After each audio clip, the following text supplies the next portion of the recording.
Tonight we descend beneath the stone arches of the medieval imagination into a world lit by flame, shadow, iron, and fear. A world where the law did not always speak in parchment and seal, but sometimes in the language of the body. In the cold chambers beneath castles, in the halls of city tribunals, in the corners of monasteries where accusations gathered like winter fog, human beings faced questions that could change the course of their lives forever. Who had stolen? Who had betrayed? Who had spoken with forbidden powers? Who had denied the truth of heaven? Who had threatened the fragile order of a kingdom held together by oath, custom, sword, and prayer? And somewhere, behind the locked door, stood the instruments. Some were simple: rope, water, fire, a blade, a wheel, a wooden frame, tools that in other hands might have built a house, raised a sail, butchered meat, or repaired a cart. Yet in these chambers they became objects of dread, transformed by law and ritual into extensions of authority. Their purpose was not always death. Often it was something far more complicated. It was confession. It was obedience. It was warning. It was humiliation. It was the breaking of silence. The Middle Ages were not a single night of endless cruelty, as later legend would so often suggest.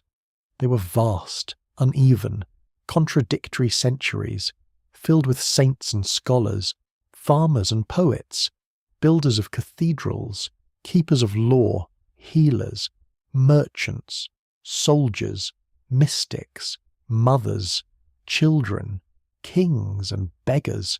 But under the great bells and painted altars, beneath the carved saints and the chanting choirs, there existed another truth. Pain could be given meaning. Suffering could be made official. Violence could be sanctified by procedure. This is where the brutal reality begins, not in the fantasy chamber of later horror stories, where every wall drips with invention, but in the records, laws, trial accounts, chronicles, and fragments of memory that survive like bones beneath the soil. The past rarely speaks in full sentences. Still, the evidence remains. Torture was not everywhere at all times. It was not always legal. It was not always used. But where it appeared, it revealed something profound about the societies that allowed it. It showed what people feared. It showed what rulers needed. It showed how deeply truth itself could become entangled with terror. Imagine a town at dusk. Smoke rises from hearths. Animals are driven through narrow streets. The church bell marks the hour. A crowd gathers, not because they are monsters, but because punishment is public life. Justice is meant to be seen. A thief may be whipped through the marketplace. A murderer may face the scaffold. A traitor may be displayed as a warning to anyone who dreams of breaking sworn loyalty. In such a world, the body becomes a page upon which authority writes its message. Yet the question remains, how far did they go? The answer is not simple. Medieval torture was shaped by law, religion, class, politics, panic, and place. In some kingdoms, certain forms of torment required permission from high officials. In others, local customs ruled. In some courts, torture was seen as a dangerous tool, used only when suspicion already seemed strong. In others, fear loosened restraint, and the accused found themselves trapped in a machinery of accusation from which there was little escape. The poor, the foreign, the powerless, the socially unwanted, these were always more vulnerable when the machinery began to turn, and for those accused of crimes against God, the danger could become even greater. Heresy, witchcraft, blasphemy, secret gatherings, hidden books, strange healing, a muttered curse after a failed harvest, a neighbour's illness, a child's death, a cow that gave no milk.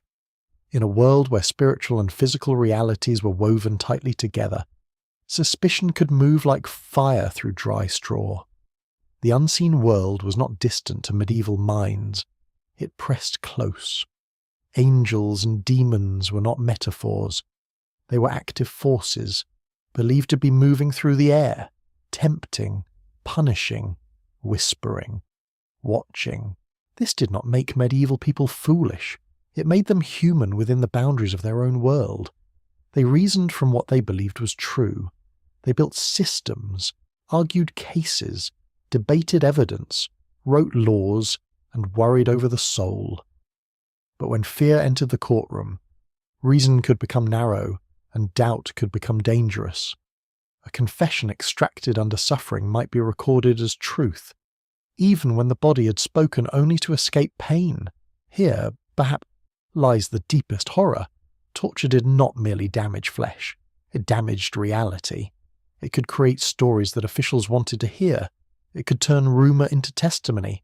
It could make a frightened person name others, and those names could open new doors, new chambers, new screams. Pain became a producer of knowledge. But what kind of knowledge was it? A truth drawn from agony, or a lie born from survival? The medieval world knew this problem more often than we imagine. Jurists warned of danger. Theologians wrestled with conscience. Some legal systems restricted torture, demanded evidence before its use, or forbade repeated torment. The presence of rules does not soften the suffering, but it does reveal a society uneasy with its own violence. They feared disorder, but they also feared injustice. They believed in punishment, but they worried about sin. They built scaffolds in public squares, yet they also prayed for mercy. Still, for the condemned, such distinctions may have meant little. A body stretched beyond endurance does not care whether the pain is legal. A prisoner awaiting interrogation does not find comfort in procedural language. The candle still burns, the door still closes, the question is still asked, and so we step carefully into this subject, not to delight in cruelty, not to decorate the past with nightmare, but to understand it. The real history is darker and stranger than legend because it belongs to ordinary human systems, not monsters, not demons. People, clerks with ink-stained fingers, judges in fur-lined robes, guards with tired eyes, crowds craning for a view, priests murmuring prayers, executioners paid by the town, accusers convinced they were right, victims insisting they were innocent until the words no longer mattered. The brutal reality of medieval torture is not simply that people suffered. It is that suffering was organised. It was named, it was debated, it was sometimes limited, sometimes unleashed, sometimes condemned, sometimes defended. It lived at the crossing point of fear and authority, where society asked what price they were willing to pay for truth, obedience, salvation, and control. Tonight, we walk into that crossing point. We follow the records down into the dark. We listen for the voices left behind in margins and trial books, in town accounts and prison walls, in laws written by men who believed they could measure pain and still remain just. The stones are cold, the torches are low. Still, for the most part, secrets remain hidden. So, before you get comfortable, take a moment to like this video and subscribe, but only if you genuinely enjoy what I do here. And as ever, let me know where in the world you are watching from, and what the local time is where you are. To understand the terror of medieval torture, we must first enter the mind of medieval law. Not the law as a modern citizen might imagine it, cleanly separated from religion, medicine, kingship, custom, and cosmic order, but law as it existed in a world where every oath trembled beneath the eye of God, where truth was not merely information, but a sacred substance hidden inside the human soul. The courtroom was not always a grand hall. Sometimes it was a chamber in a townhouse, a castle room, a bishop's residence, a monastery office, or a temporary seat of authority established wherever power had gathered. There might be a table, candles, a clerk, a judge, witnesses, guards, the accused, and the heavy silence of people who knew that words could become chains. The scratch of the quill mattered, the seal mattered, the formula mattered. Medieval justice was not chaos pretending to be order. It was often deeply procedural, and that is precisely what makes its use of pain so disturbing. Pain entered the law not as a sudden madness, but as an argument. In many medieval legal cultures, especially those influenced by Roman law, confession held extraordinary power. A confession could close the gap between suspicion and certainty. It could transform rumour into judgment. It could allow officials to say that truth had been drawn out from the accused person's own mouth. In an age without fingerprint evidence, modern forensic science, recorded interviews, or systematic policing, the confession became a kind of crown jewel of proof. But what happened when a person refused to confess? Here the machinery of reasoning began to tighten. If authorities believed there was already serious evidence, if witnesses had spoken, if circumstances looked damning, if reputation had turned poisonous, then silence itself might appear suspicious. A person accused of grave wrongdoing might be thought to be hiding the truth not only from judges, but from the moral order of the universe. The body, under this belief, became a locked chest, and torment became the iron key. This was the theory. The reality was more dangerous. Medieval law often tried to distinguish between punishment and interrogation. Punishment came after judgment. Torture, in its legal form, was supposed to come before judgment, as a means of extracting truth. That distinction may sound neat in the language of scholars and judges, but in the lived experience of the accused it could collapse entirely. A rope pulled through a pulley did not feel like an abstract legal category. A crushed thumb did not become gentler because it was called inquiry rather than sentence. Still, this distinction mattered to those who governed. They wanted to believe that torture was not vengeance.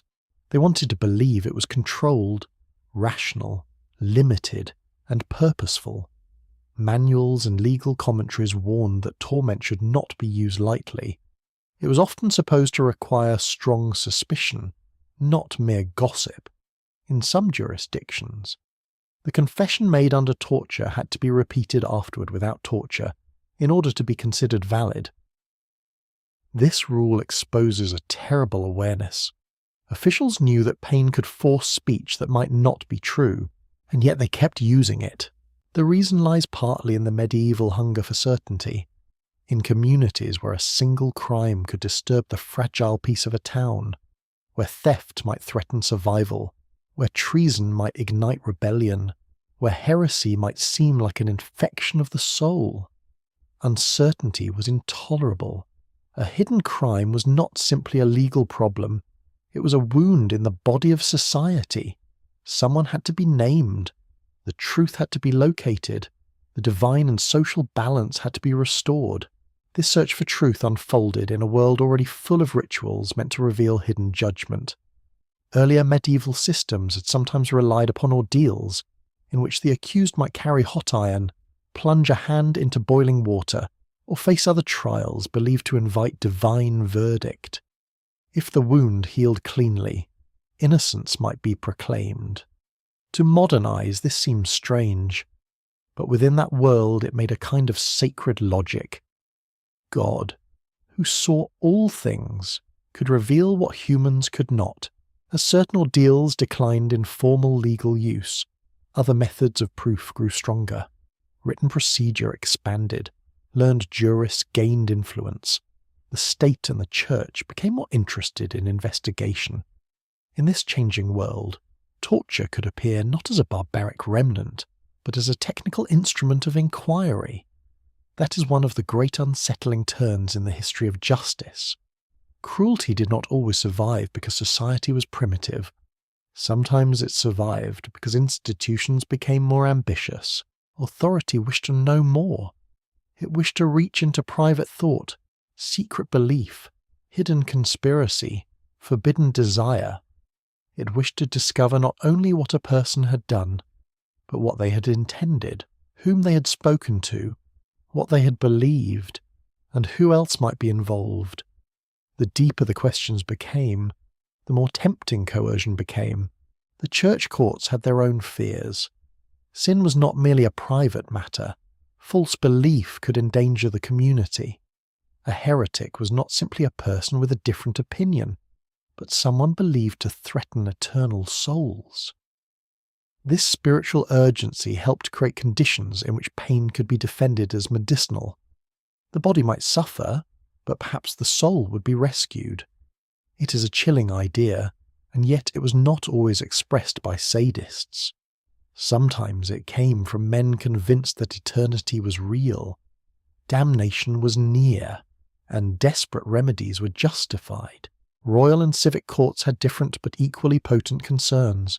A ruler's peace had to be defended, coinage had to be protected, roads had to be safe, trade depended on trust, treason had to be crushed, rebellion had to be made unthinkable. In such cases, torture and harsh punishment served not only to uncover guilt, but to dramatize the power of law. The accused body became a battlefield on which the ruler's authority defeated disorder. But medieval law was not one single machine stretching across Europe. It varied by kingdom, century, city, custom, court, and crime. Some regions used judicial torture more formally than others. Some periods saw it expand. Some communities resisted it. Some legal traditions placed greater emphasis on oath, reputation, compurgation, or witness testimony. The word medieval covers too much ground for easy answers. To speak honestly, we must move through mist and fragments. There were boundaries, though they were not always humane boundaries. Certain groups might receive more protection due to status. Nobles could be treated differently from peasants. Clergy could claim privileges. Citizens of powerful towns might have rights denied to strangers. Children, pregnant women, the elderly, and the sick might be handled differently depending on law and circumstance.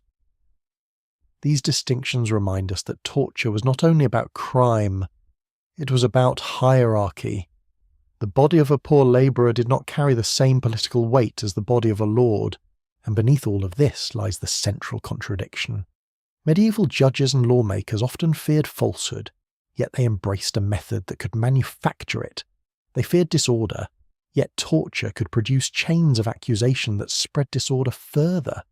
They claimed to search for truth, yet suffering could make truth impossible to recognize. A prisoner under pain may speak, but speech is not the same as truth. A confession can be a surrender, a calculation, a desperate attempt to end the unbearable present. It can be a mirror held up not to reality, but to the expectations of the interrogator. Tell us where the stolen goods are. Tell us who helped you. Tell us what words you spoke at midnight. Tell us who came with you into the field. Tell us what pact you made. Tell us the name. And when a name was given, the law might awaken again. This is the brutal legal reality. Medieval torture was not always uncontrolled rage. More often, and more disturbingly, it was disciplined fear. It was a system attempting to force certainty from human flesh. It was the belief that truth lived inside the accused and could be compelled to emerge through suffering. It was a ritual of power in which law, faith, and terror sat at the same table, each pretending not to know the full cost of what had been summoned. Still, for the most part, secrets remain hidden. The clerks recorded words, not heartbeats. They preserved confessions, not every cry. They wrote down charges, names, dates, procedures, and verdicts. But rarely the private moment when a human being realized that the law had become indistinguishable from fear. The medieval torture chamber we often imagine is crowded with impossible machines. Iron coffins lined with spikes, chairs glowing red with heat, masks shaped like snarling beasts, wheels, hooks, cages, blades, clamps, saws, and devices so elaborate they seem to have been designed by nightmare itself. In books, films, and museum displays, these objects appear as if they were the daily furniture of every castle basement in Europe. Waiting in the gloom, for anyone unlucky enough to fall into the hands of the past. But the truth is more difficult, and in many ways more unsettling. A great deal of what people think they know about medieval torture was shaped not by the Middle Ages themselves, but by later centuries, collectors, showmen, political propagandists, anti-Catholic polemicists, romantic writers, and museum entrepreneurs all helped build the image of a uniquely savage medieval world. Some objects displayed as medieval torture devices were misunderstood, exaggerated, reconstructed, or even invented long after the period they claim to represent. The modern imagination has often taken these things and arranged them into a chamber of perfect horror. This does not mean medieval torture was gentle. It was not. People were stretched, bound, suspended, burned, crushed, starved, exposed, mutilated, and threatened. But to understand how far medieval people really went, we must resist the easy thrill of the fake relic.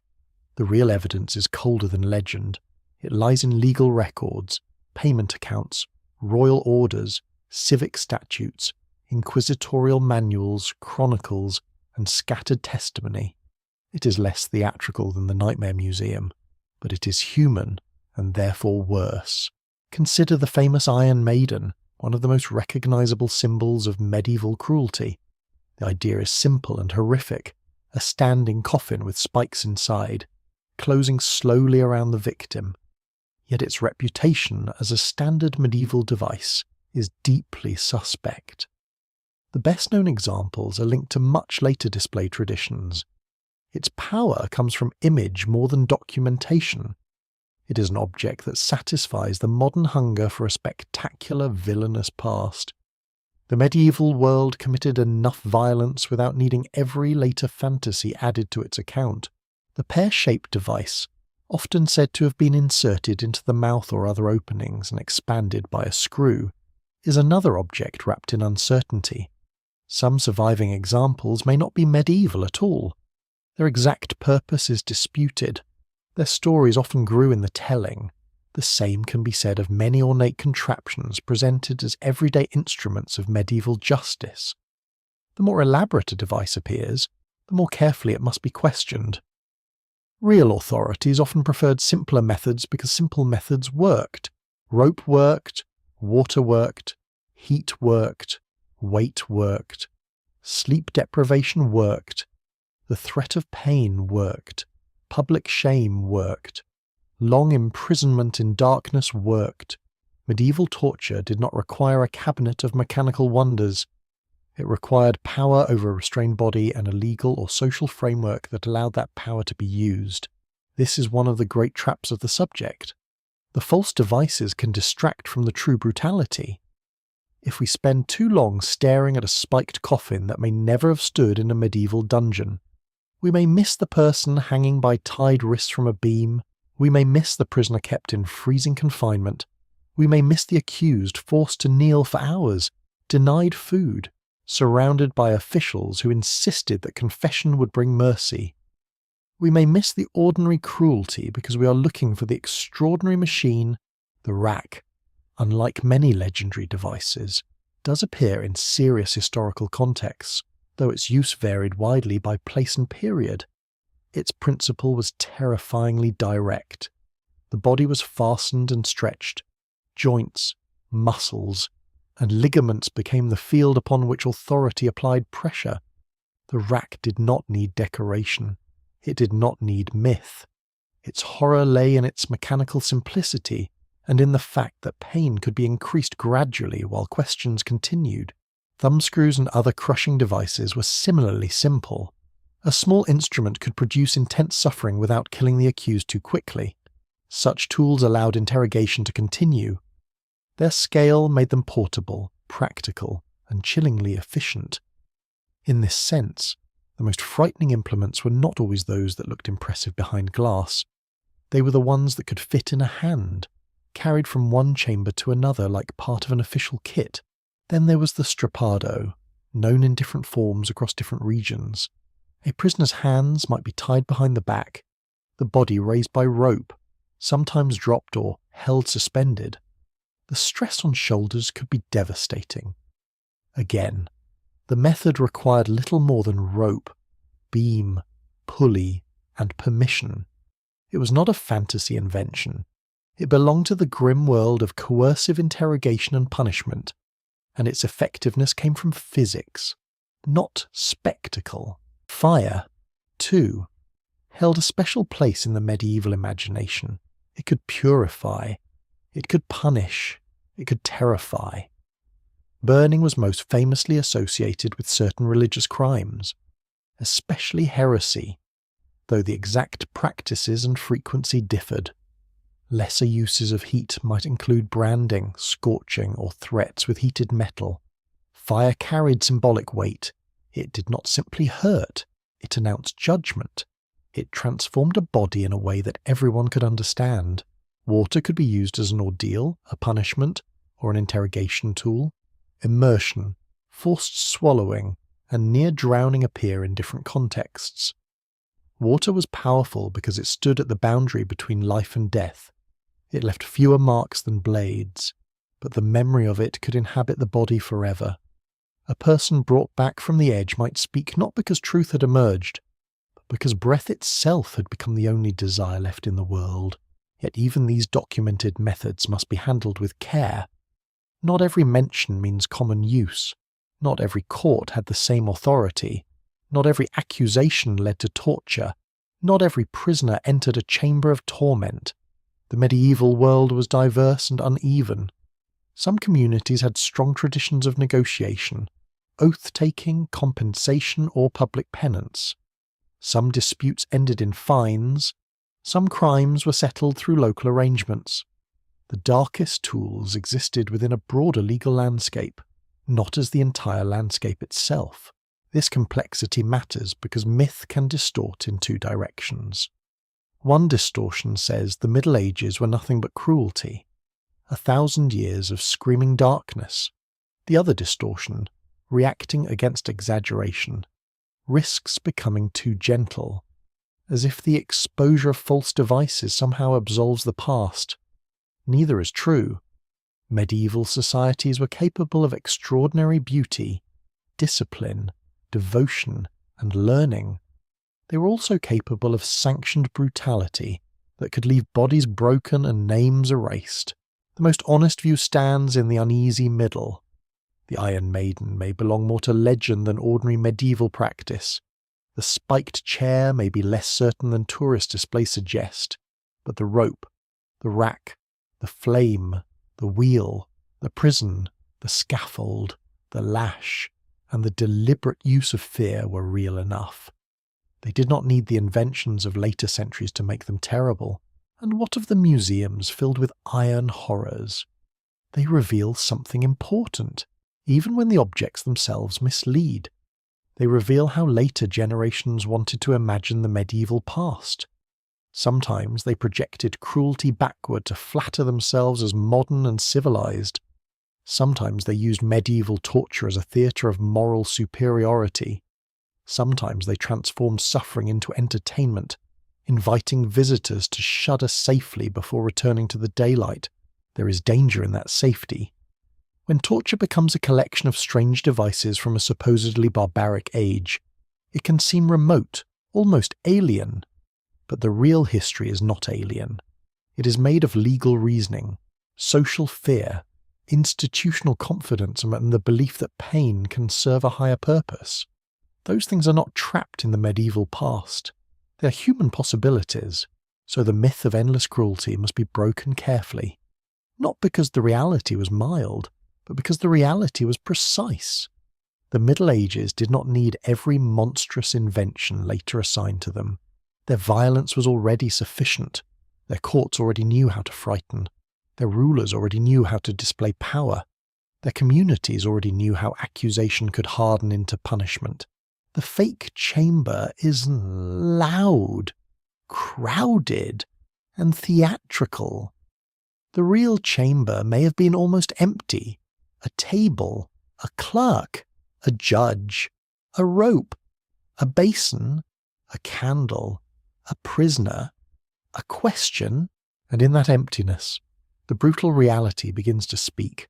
The medieval town square was not merely a place of buying and selling. It was a stage.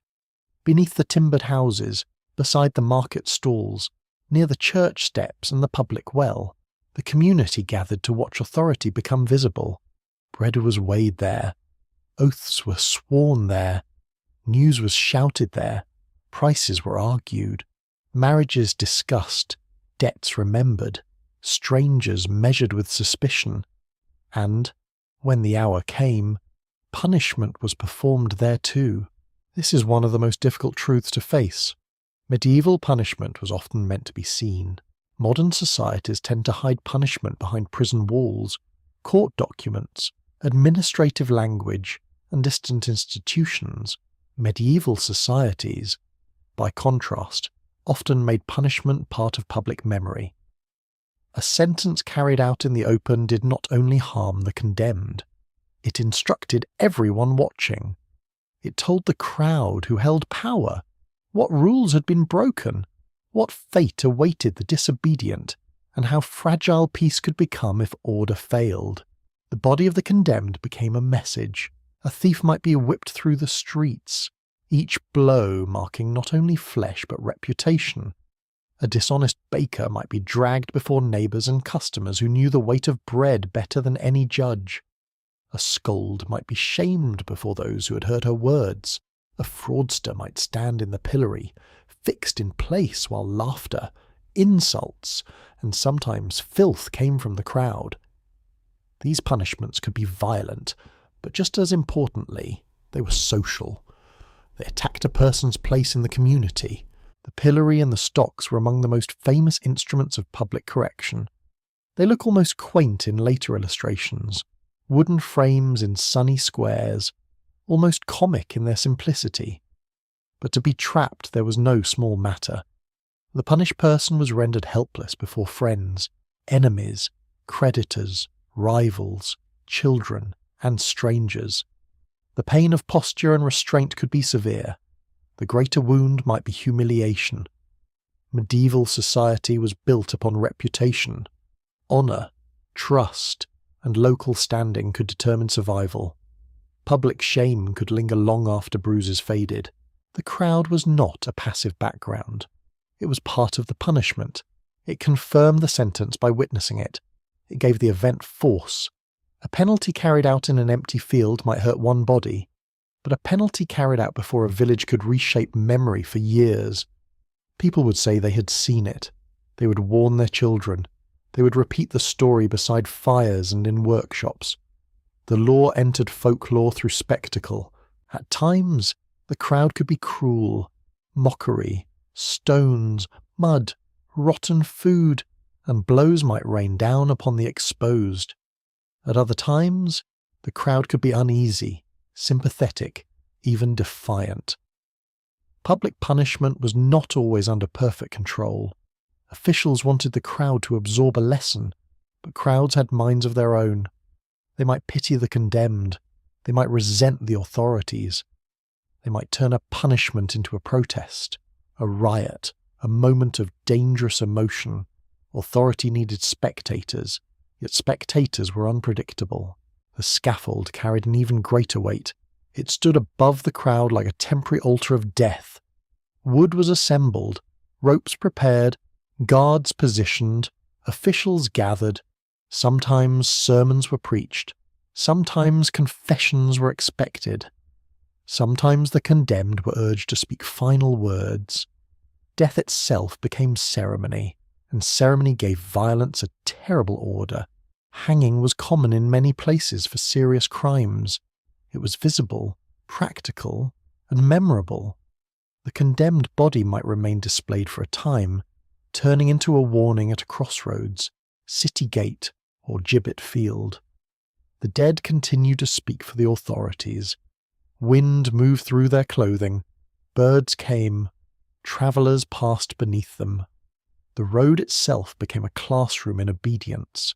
More severe punishments were reserved for crimes seen as attacks on the deepest foundations of society.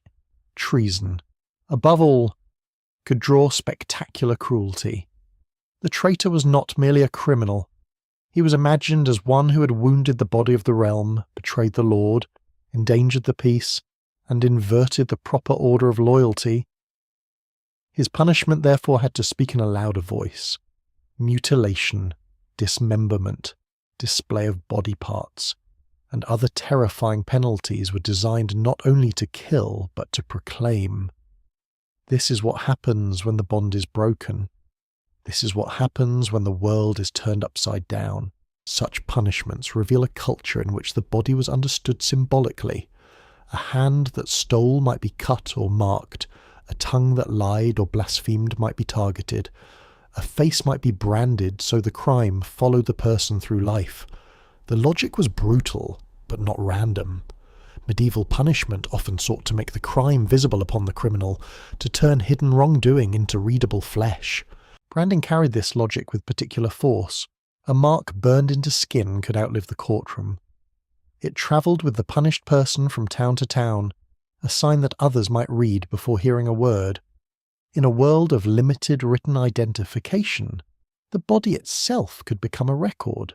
Such marks could destroy opportunities, restrict movement, invite suspicion, and remind the punished person every day that law had entered the skin.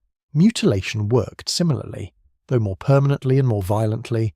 The loss of a hand, ear, nose, or other part of the body could serve as both punishment and proof. It declared that a person had crossed a line. The aim was not simply pain, it was transformation. The offender was made into a living document of authority. This public theatre was closely connected to ideas of restoration. A crime was not only an offence against an individual, it disturbed the peace of the community. Public punishment therefore claimed to repair the breach by showing that order had answered disorder. The watching crowd could leave believing that balance had been restored. The thief had been shamed. The murderer had been hanged. The traitor had been destroyed. The heretic had been removed. The ruler, the town, or the church had acted. Yet beneath this claim of restored order lay something more fragile. Fear had to be renewed because obedience was never complete. Every public punishment admitted that authority could be challenged. Every scaffold revealed the possibility of crime, rebellion, hunger, rage, and doubt. The spectacle did not only show power, it exposed power's anxiety. There is also the question of mercy. Medieval punishment was not always the maximum possible cruelty. Pardons existed, intercession existed, fines, penance, banishment, reconciliation, and compensation could all play roles depending on time and place. Sometimes a condemned person might be spared through royal grace, civic negotiation, clerical privilege, family influence, or simple political calculation. Mercy, too, was theatrical. A ruler who could kill and chose not to kill displayed power in another form. The spared body also carried a message, but when mercy failed, the square waited. Picture the morning of a public sentence or doors open. Word spreads quickly. Apprentices slip from workshops. Housewives pause with baskets. Children are pulled forward or pushed back. Men who have seen such things before take their places with grim familiarity. A bell may ring. The condemned appears, guarded, perhaps pale, perhaps defiant, perhaps half broken already by prison and fear. Some in the crowd mutter prayer, some laugh, some strain to see, some look away but do not leave. The officials speak. The crime is named. The sentence is declared. The law is made audible. Then comes the act itself. A lash across the back. A body lifted by rope. A hand fixed to wood. A brand pressed into skin. A cart moving slowly through streets as the crowd follows. The scene is filled with sound. Boots on dirt. Bells in the distance. A clerk reading. A priest murmuring. The condemned gasping. The crowd shifting like weather. This was not hidden cruelty. This was cruelty with an audience. Cruelty framed as instruction. Cruelty woven into civic life. It taught through dread. It made law visible to the illiterate and unforgettable to the young. It transformed punishment into memory and memory into control. The brutality of medieval torture and punishment cannot be measured only by instruments in chambers. It must also be measured by the gaze of the crowd. Pain inflicted in private breaks the body. Pain displayed in public attacks the person's entire existence. It reaches into name, honour, family, trade, and future. It tells the world not only that someone suffered, but that everyone was invited to learn from the suffering. Still, for the most part, secrets remain hidden. We know the sentences better than the faces. We know the penalties better than the trembling hands of those who watched. Did the crowd feel justice? Did it feel pity? Did a child dream that night of the scaffold? Did an old woman whisper that the condemned was innocent? Did an official return home satisfied or haunted? The square is empty now. The market has changed. The scaffold is gone. Yet beneath the stones lies the memory of a world where punishment was not only done, it was shown. Iron has a memory. It remembers the mine, the furnace, the hammer, the hand that shaped it, the purpose imagined for it. In the medieval world, iron could become a ploughshare, a horseshoe, a hinge, a lock, a sword, a nail for a cathedral roof, or a chain around a prisoner's wrist. It was the metal of labour and war, of creation and confinement. When placed in the service of punishment, it became something more than material. It became fear made visible. The instruments of medieval torture were not always elaborate. Many were horrifying because they were ordinary. Rope, hooks, beams, weights, pincers, knives, candles, bars, wedges. And screws belonged to a world of workshops, ships, mills, kitchens, stables, and building sites. The same age that raised stone towers and vaulted churches knew very well how force travelled through wood and metal. It knew how pressure could be increased. It knew how a joint could fail. It knew how a restrained body could be made to answer. The rack remains one of the starkest symbols of judicial torment. Its structure was not magical. A frame, rollers, cords, and the slow application of tension. That simplicity is part of its darkness. The accused was fixed in place, unable to turn away from the gradual command of the mechanism. The body, which in ordinary life bends, resists, and protects itself, was converted into a line between 2 points. Shoulders, elbows, knees, hips, and spine became exposed to the mathematics of pain. The rack offered officials something they valued: control. Pain could be increased slowly. It could be paused. Questions could be repeated. The torment did not always need to destroy the accused immediately. It existed in stages, allowing the interrogator to imagine himself measured rather than savage. This illusion of control was central to the legal use of torture. The turning handle suggested procedure. The clerk's presence suggested legitimacy. The question suggested purpose. Yet the human being stretched upon the frame knew the truth in a simpler form. The world had narrowed to breath. Rope, and the next turn. Smaller devices carried their own terror. Thumbscrews, finger presses, and crushing clamps worked upon parts of the body dense with nerves and delicate bones. These instruments could be hidden, transported, stored in a chest, brought out without the drama of a scaffold or large frame. Their modest size made them intimate. A hand could be placed on a table. A question could be asked. A screw could be turned. The face of the accused would show the answer long before the mouth formed words. Such tools remind us that torture often sought not death, but compliance. A dead prisoner could not name accomplices, reveal stolen goods, confess intention, or confirm the theory of the court. The art of coercion, if such a grim phrase can be used, lay in inflicting enough suffering to break resistance while keeping the body alive. This required practical knowledge. Executioners and their assistants developed experience with thresholds, wounds, weakness, and terror. They observed the body not as healers, but as technicians of harm. Suspension was another terrible method because it required so little. A rope passed over a beam, wrists tied, sometimes behind the back, the body lifted from the ground. Weight itself became the torturer. Shoulders strained against their natural limits. Muscles burned. Breathing changed. Time lengthened. A person could be held there, lowered, raised again, or dropped suddenly. The chamber did not need to be filled with machines. Gravity had already been waiting since the beginning of the world. Chains and shackles were not only restraints, they could be punishments in themselves. To be fastened in an agonizing position, to remain unable to lie down, to be left in cold, damp air, to feel metal bite the skin over hours and days. These conditions could weaken a prisoner before any formal interrogation began. Medieval prisons were rarely designed for rehabilitation.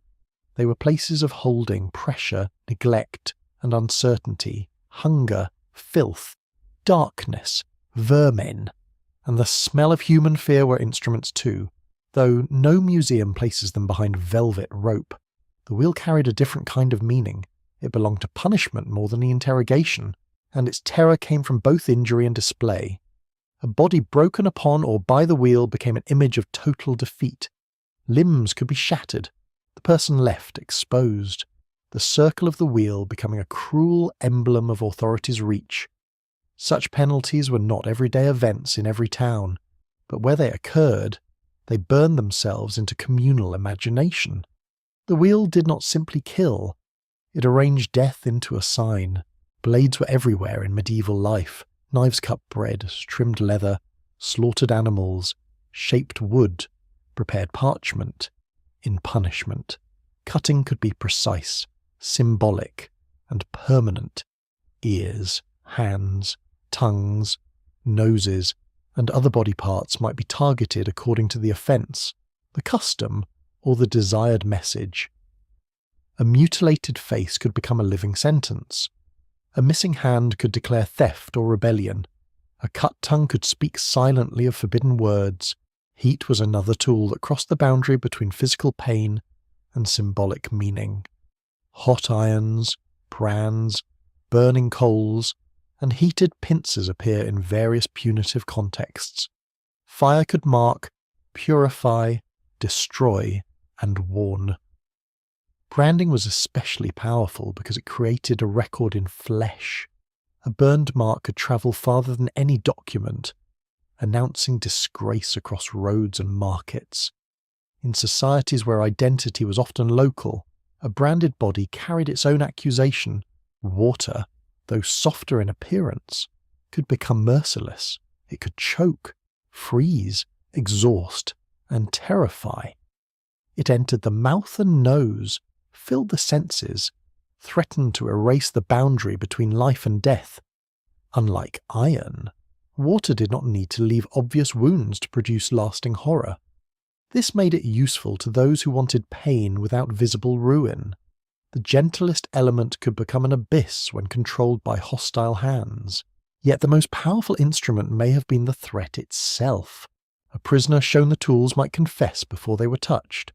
The sight of rope, the smell of smoke, the creak of wood, the calm voice of the official explaining what would happen next. All of this could begin the torture before the body was harmed. Anticipation magnified pain. Imagination filled in what experience had not yet known.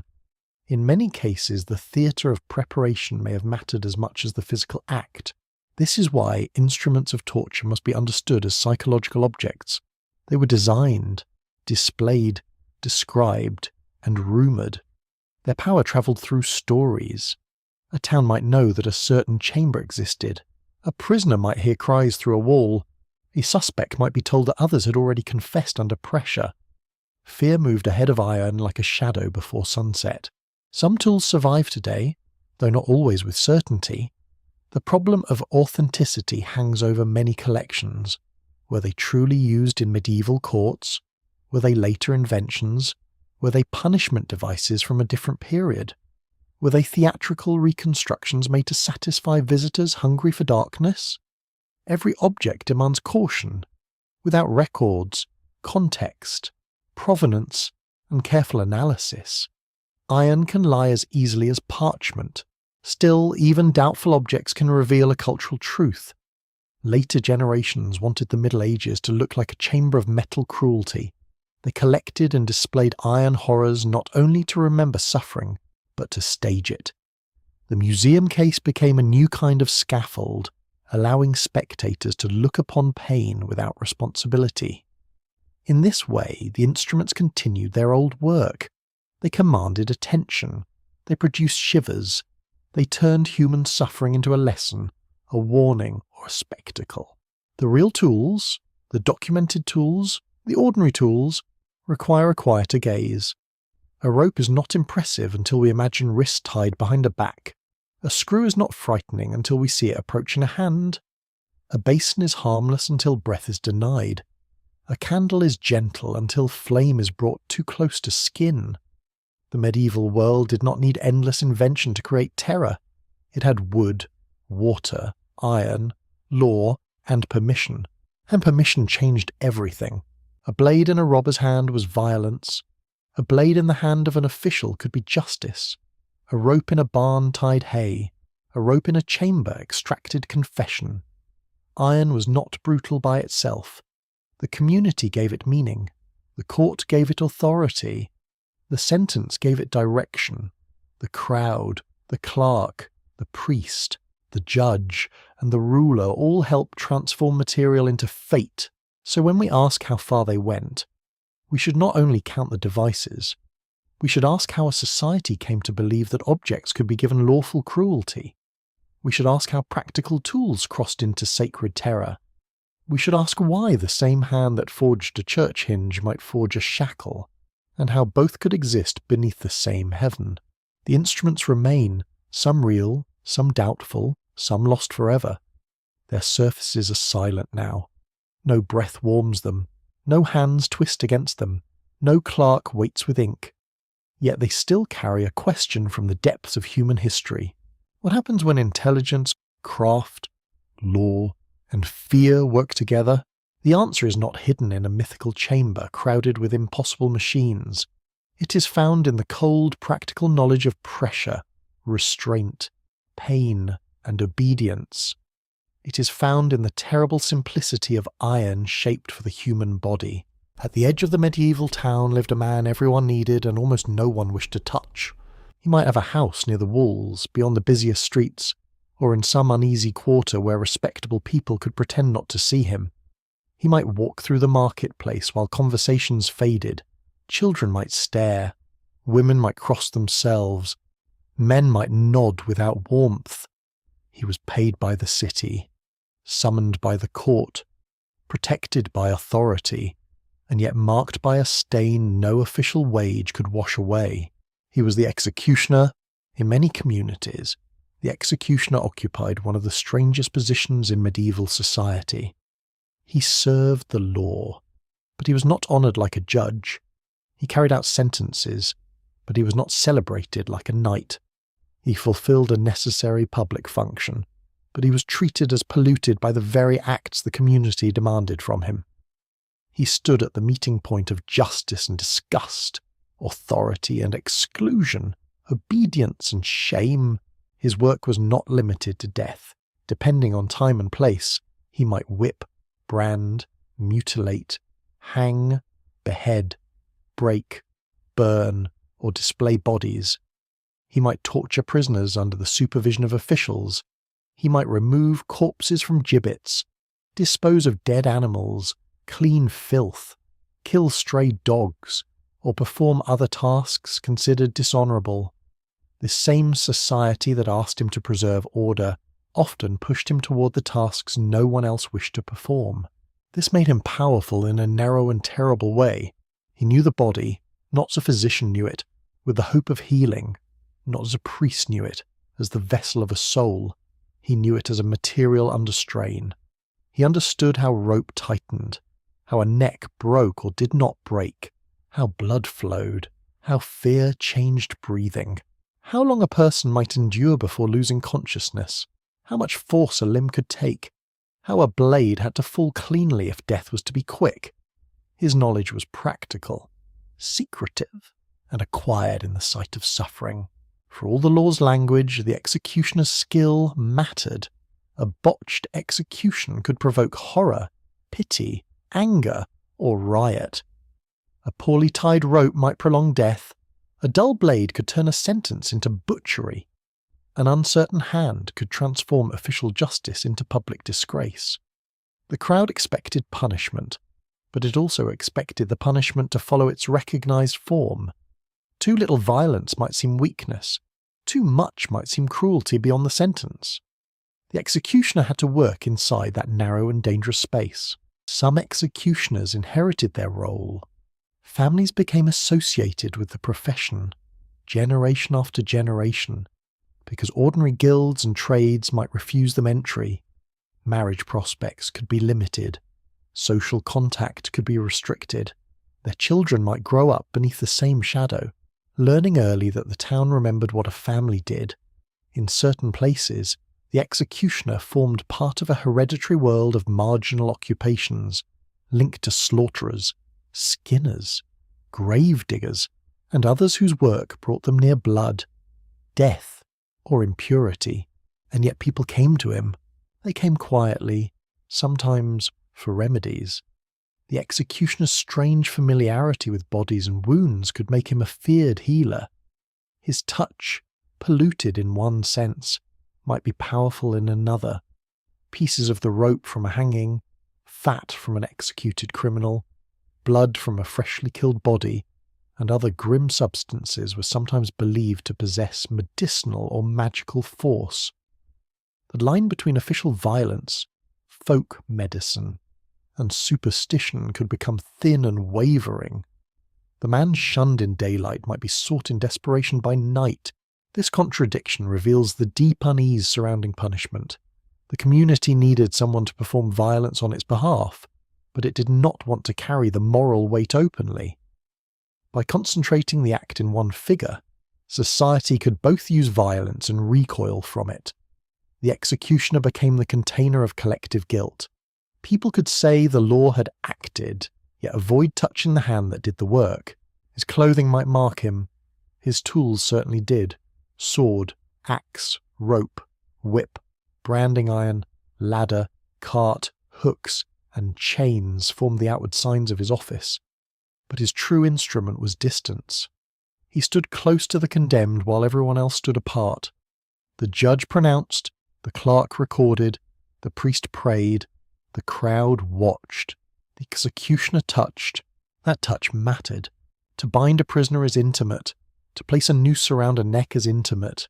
To shave the hair before beheading. To position the body. To test the rope. To hold the hand before mutilation. To lead a trembling person up the steps of a scaffold. These are acts performed within the last circle of another human being's life. The executioner may have been despised, but in the final moment he was often the nearest person in the world. What did he feel? The records rarely tell us. They list wages, duties, disputes, appointments, dismissals, and occasional scandals. They note when a sword was purchased, when a scaffold was built, when a payment was made for a hanging, when a body was removed, but they do not easily reveal whether the executioner slept well. They do not record whether he remembered faces. They do not say whether he numbed himself with drink, prayer, habit, pride, bitterness, or silence. Some may have been cruel. Some may have enjoyed authority over the helpless. Others may have regarded the work as labour, unpleasant but necessary. Some may have taken pride in doing it cleanly. Some may have been trapped by birth, debt, status, or lack of alternatives. The role did not produce one kind of man. It produced a condition, a life lived under the sign of lawful violence. His relationship with officials could be tense. He was necessary but replaceable, empowered but not respectable. A town might argue over his fees. A ruler might grant privileges to keep him in service. Citizens might resent paying him. If he failed publicly, he could become the target of fury. If he succeeded too efficiently, he could still remain hated. He carried out the will of authority, but authority did not fully embrace him. The condemned watched him differently from everyone else. To them, he was not a symbol. He was the approaching end of possibility. His hands meant pain, shame, death, or disfigurement. The sound of his boots on prison stone might make the body weaken before any sentence began. His entrance into a chamber could change the air. He didn't need to speak loudly. His presence was already a language. The executioner also understood spectacle. He knew how to arrange a body where the crowd could see. He knew how to pace an act so the sentence had weight. He knew the scaffold as a stage, and he was its central worker, though rarely its honoured actor. In moments of public punishment, all eyes might be on the condemned, but the executioner controlled the movement. Rope lifted, blade fell, iron touched skin. The crowd reacted, and memory formed, yet his own memory has often been flattened into caricature. Later stories imagine him as hooded, faceless, monstrous, almost inhuman. The hood itself is far less universal than popular imagery suggests. The faceless executioner is useful for legend because it allows society to pretend that punishment was carried out by something other than a person. But in the real streets and squares of medieval towns, the executioner had a name. He bought food, he aged, he earned wages. He may have had a wife, children, debts, complaints, and neighbours who did not invite him inside. That is the more disturbing image, not the black hood of fantasy, but the ordinary man with extraordinary permission. A man who might mend a strap in the morning, sharpen a blade at noon, and stand beside a condemned prisoner by evening. A man who lived close enough to the rest of society to serve it, but far enough away to bear its darkness. The torturer's hidden profession exposes a truth about medieval justice that no instrument alone can show. Pain does not administer itself. Systems require hands. Laws require bodies to enforce them. Sentences become real only when someone steps forward and performs the act. Between the spoken judgment and the suffering of the condemned stood this marginal figure, feared, needed, hated, and paid. Still, for the most part, secrets remain hidden. The executioner's house is gone. His tools have rusted or vanished into collections stripped of context. The names of those he punished are sometimes preserved, while his own life dissolves into rumour. We know the work better than the worker. We see the shadow more clearly than the man, but in that shadow lies one of the darkest truths of the medieval world. A society could condemn violence in private hands, then authorise it in public hands. It could shudder at blood, then gather to watch it spilled. It could despise the executioner, then summon him whenever order demanded a body, and he would come. There were crimes against property, crimes against flesh, crimes against crown, and crimes against neighbour. But in the medieval imagination, there were also crimes against eternity. To deny sacred truth, to teach forbidden doctrine, to mock holy things, to gather in secret under suspicion of false belief. These were not understood as private errors of thought. They were wounds in the invisible fabric of the world. A thief might steal bread and leave a household hungry. A murderer might spill blood and leave a family broken. But a heretic, so many feared, might endanger the souls of an entire community. False belief could spread like sickness. Words could move from mouth to mouth. Doubt could creep beneath doors. A village could be lost not by sword or famine, but by teaching. This belief gave religious interrogation its terrifying urgency. The medieval church was not one thing in one place. It was a vast, layered, contested institution stretching across kingdoms, languages, towns, monasteries, universities, courts, and countryside. It contained scholars of astonishing subtlety, mystics of luminous intensity, administrators, reformers, priests, friars, bishops, scribes, and saints. It preserved learning, fed the poor, shaped calendars, crowned kings, judged marriages, heard confessions, and buried the dead. Yet it also developed courts and procedures for pursuing those it regarded as enemies of spiritual order. The word heresy carried enormous weight. It did not simply mean disagreement, it meant chosen error, stubborn error, error held after correction, error that threatened unity. To medieval authorities, unity of belief was not merely political convenience. It was linked to salvation. The Church imagined itself as a guardian of souls, and this gave its interventions a force that could become merciless. Interrogation in cases of suspected heresy often began not with instruments, but with questions. Who taught you? Who came to your house? What did you hear? What did you believe about the sacraments? Did you reject the authority of priests? Did you mock the cross? Did you refuse oaths? Did you gather at night? Did you possess books? Did you shelter known offenders? Did you confess? Did you repent? Words mattered with deadly precision. A phrase repeated badly by a frightened peasant could become evidence. A silence could be interpreted. A hesitation could be suspicious. A witness might speak from memory, resentment, fear, or hope of favour. A neighbour's quarrel could dress itself in the clothing of zeal. The soul, which no human court could see, had to be reconstructed through statements, behaviour, rumour, and confession. The inquisitorial method was powerful because it sought information actively. It did not simply wait for an accuser to bring a case. It could summon, question, record, compare, and pursue networks. It created archives of suspicion. A name spoken in one village might lead to another name in another valley. The court listened for patterns, for teachers, for hosts, for meetings, for books, for gestures of defiance. Belief became something mapped. Within this atmosphere, confession had a double meaning. It served the court as proof, but it also served the Church as a path toward repentance. The accused person who confessed and recanted might be reconciled, punished, imprisoned, made to wear marks of shame, sent on pilgrimage, or subjected to penance. The one who refused, relapsed, or remained stubborn-faced far darker possibilities. In this logic, the aim was not always immediate death. The goal was correction, submission, and the restoration of unity. But when correction failed, the language of mercy could give way to the machinery of destruction. Torture entered this world under careful words.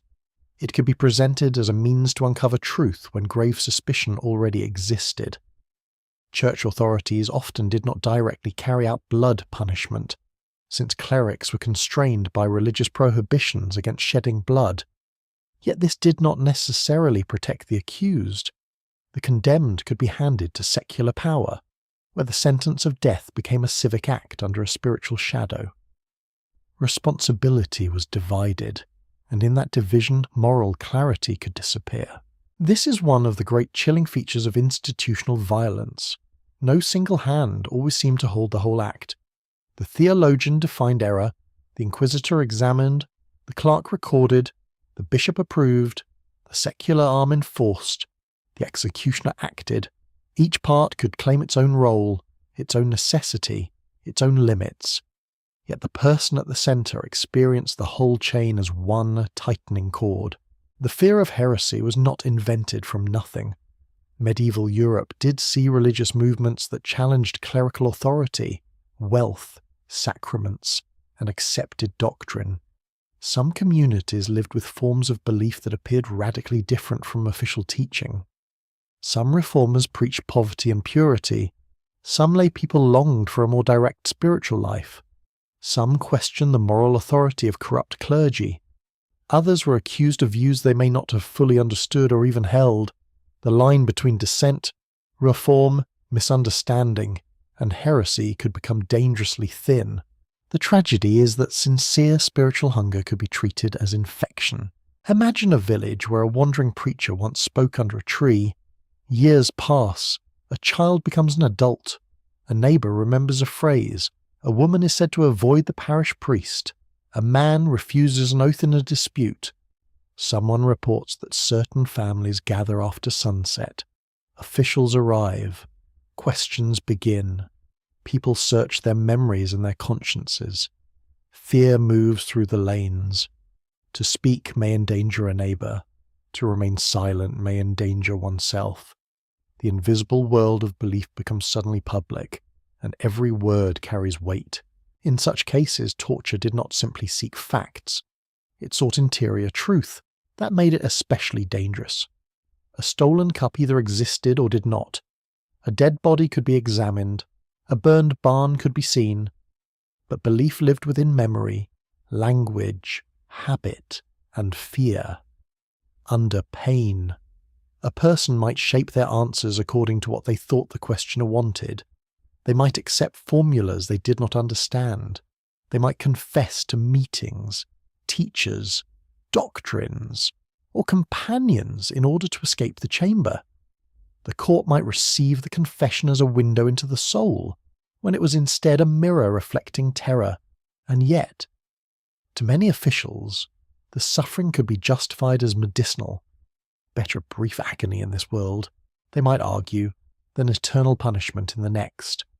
Better a body humbled than a soul lost. Better a community purified than many corrupted. The logic is horrifying precisely because it could sound merciful to those who believed it. Cruelty often becomes most dangerous when it calls itself compassion. The accused stood beneath pressures almost impossible to untangle. There was fear of pain, fear of damnation, fear of betraying others, fear of lying, fear of refusing the court, fear of confessing falsely, fear of remaining stubborn, fear of being abandoned by neighbours, fear of being remembered forever as polluted. In a deeply religious society, a charge of heresy did not threaten only life. It threatened burial, family honour, memory, and eternal destiny. Penance itself could be public and lasting. Some were made to wear distinctive crosses sewn onto clothing, turning the body into a walking sign of corrected error. Some were imprisoned, some lost property. Some were compelled to inform on others. Some endured rituals of humiliation. Public reconciliation could save life while destroying reputation. The saved soul might still walk through town beneath the eyes that never forgot. For the unrepentant or relapsed, fire became the final symbol. Burning carried biblical, legal, and emotional force. It suggested purification, eradication, warning, and irreversible judgment. The spectacle announced that spiritual contamination had been removed from the community. To those who watched with fear and faith, the flames could seem like justice. To the condemned, they were the end of breath, skin, speech, and all earthly appeal. The most unsettling question is not whether medieval people were capable of cruelty. They were, as all ages are. The deeper question is how a culture of salvation could become a culture of coercion. How concern for truth could become violence against the uncertain. How care for the soul could authorize pain against the body. How institutions devoted to eternity could become so entangled with confession, surveillance, and fear. The answer is not simple. Faith gave medieval life meaning, beauty, rhythm, hope, and moral structure. It filled churches with music, manuscripts with colour, fields with holy days, deathbeds with comfort, and poverty with promises of dignity. But the same certainty that comforted could also harden. When truth was believed to be singular, sacred, and necessary for salvation, error became unbearable. When error became unbearable, force became tempting. Still, for the most part, secrets remain hidden. The records preserve charges and answers, but not always understanding. They tell us what was confessed, but not what was believed in the deepest chamber of the heart. They name heretics, penitents, witnesses, and judges, but leave us answerless, adrift to ponder what words were spoken from conviction, what words from fear, and what words from pain. In the end, Religious torture reveals a terrible meeting of heaven and earth. The court sought the soul, but could reach only the body. It asked for truth, but touched flesh. It feared eternal fire, then lit fires of its own. Beneath the prayers, beneath the seals, beneath the careful questions, there remained a human being alone before authority, asked to surrender not only deeds, but belief itself. Witchcraft was not merely a crime in the medieval mind. It was a story about hidden danger. It began in small places. A sick child, a failed harvest, a cow that would not give milk, a storm that came too late or too early, a marriage gone cold, a neighbour who muttered in anger, a widow who knew too much about herbs, an old quarrel that never fully died.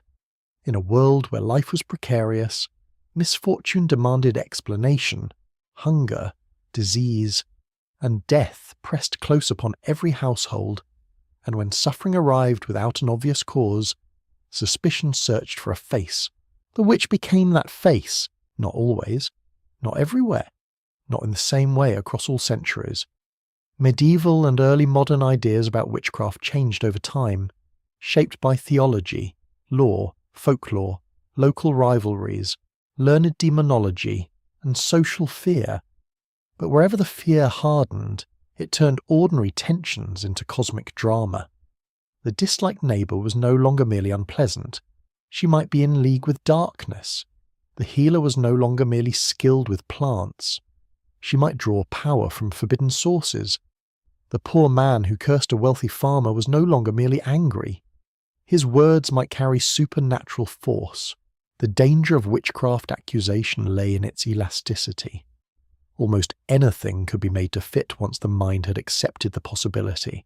A glance, a word, a dream, an animal, a birthmark, a sudden illness, a spoiled vat of ale, a dead infant, a crop blight, a memory from years past. Evidence could be gathered not from clear acts alone, but from patterns of fear. The accusation did not need to begin with proof. It could begin with dread. At the heart of many witchcraft cases lay the problem of maleficium, harmful magic. This was the belief that a person could use supernatural means to injure others, damage property, ruin fertility, cause sickness, or bring death. Such ideas were old, woven into popular belief long before learned judges and theologians built complex theories around them. Villagers did not need a university-trained demonologist to fear a curse. They needed only a dead animal and a neighbour they already mistrusted. But learned demonology changed the scale of fear. Over time, some authorities began to imagine witchcraft not simply as scattered acts of harmful magic, but as organised allegiance to the devil. The witch was no longer only a local threat. She became part of a hidden conspiracy against Christendom, a secret army of inverted worship, night gatherings, pacts, desecrations, and unnatural crimes. Once this idea took root in legal and theological imagination, accusation could spread with terrifying speed. The accused person entered a world where denial could confirm guilt. If she confessed, she was guilty. If she refused, she might be stubborn, hardened, protected by demonic aid. If she showed fear, it might be the terror of exposure. If she stayed calm, it might be unnatural composure. If she wept, tears might be performance. If she did not weep, that too could be suspicious. This is the trap of panic. It devours every answer. Torture made the trap worse. Under pressure, the accused could be compelled to tell a story that matched the expectations of the interrogators. They might be asked about pacts, night flights, meetings, animals, powders, charms, accomplices, and crimes against children or livestock. A frightened person in agony learned quickly what kind of answer ended one question and opened another. The confession became shaped by the questions themselves. Officials believed they were uncovering a hidden world. In reality, they were sometimes helping to create the script. This is why witchcraft trials could multiply. A confession extracted under suffering often named others.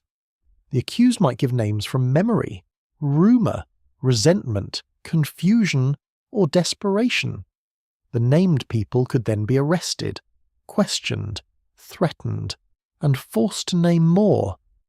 In this way, fear became genealogical. It produced branches. A village dispute could turn into a regional crisis.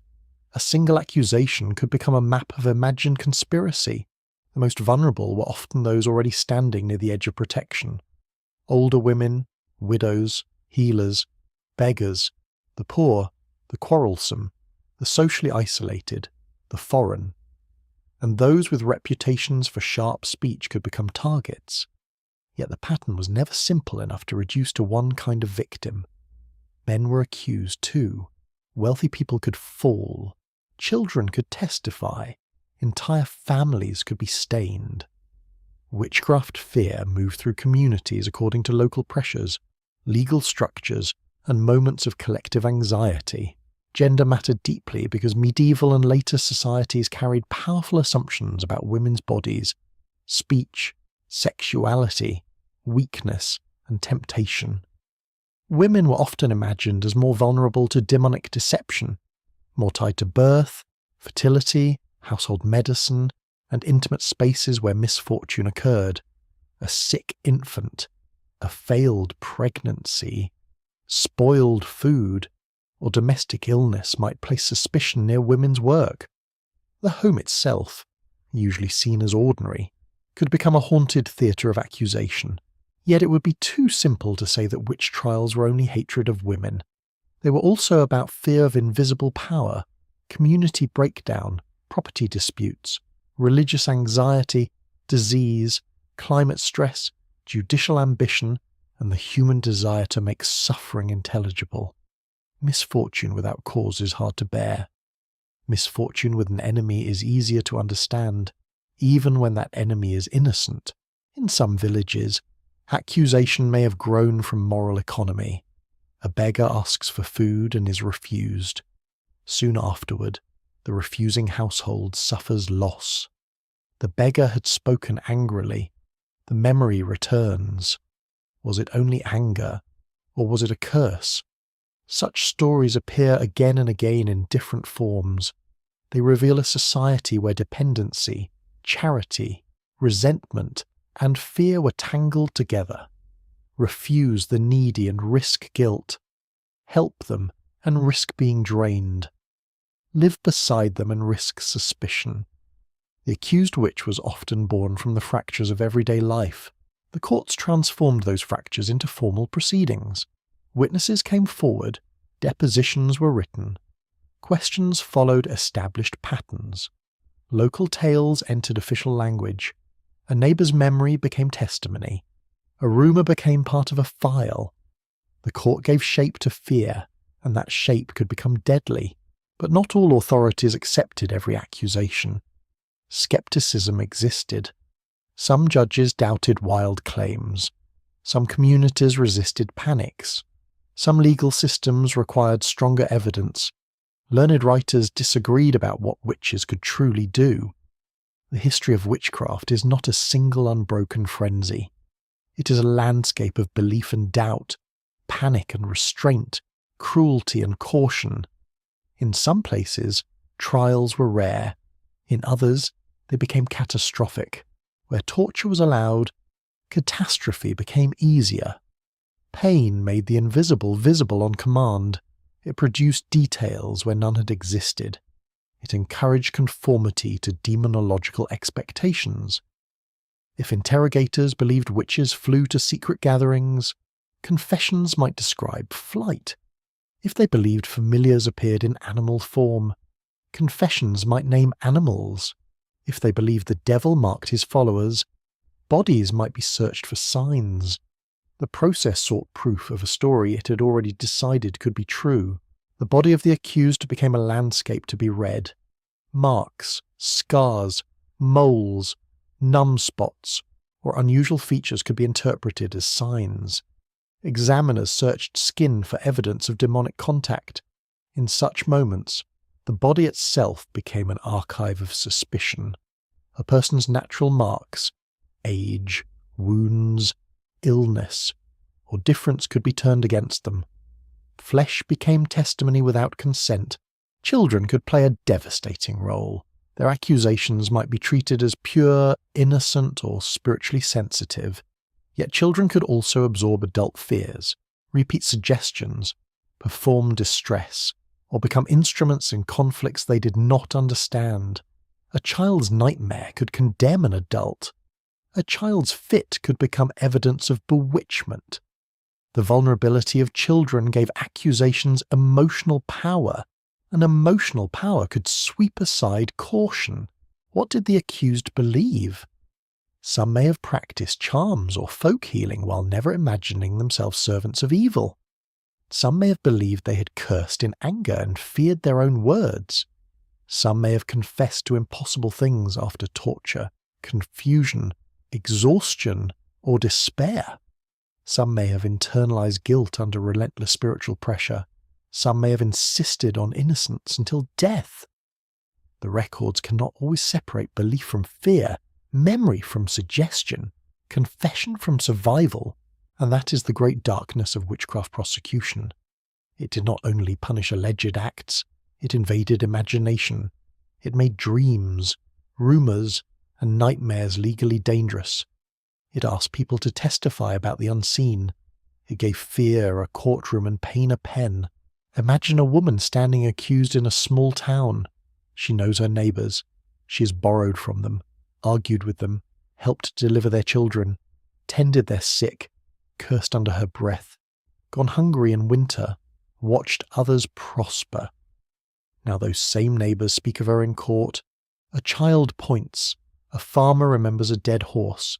A mother remembers milk drying in her breast. A priest asks questions. Officials listen. Somewhere nearby, the tools wait. The accused learns that her life has been rearranged into a story she did not write. Every ordinary act has become sinister. Every loneliness has become proof. Every grief has become evidence of malice. If she denies, they ask again. If she trembles, they see guilt. If she names another, the fire spreads. This was how panic moved. Not always through grand conspiracies, but through intimate worlds. Doorstep, hearth, field, well, church bench, market stall. The terror was local before it was cosmic. It wore familiar faces. The brutal reality of witchcraft torture is that it could make communities participate in their own unraveling. It turned neighbour against neighbour, memory against mercy, law against reason, and suffering against truth. It promised to reveal hidden evil, yet often revealed the hidden wounds of society itself: poverty, envy, fear, grief, misogyny, bad harvests, the loneliness of the old, the vulnerability of the strange, the desperate need to believe that disaster had a cause. Still, for the most part, secrets remain hidden. We have confessions, but not always truth.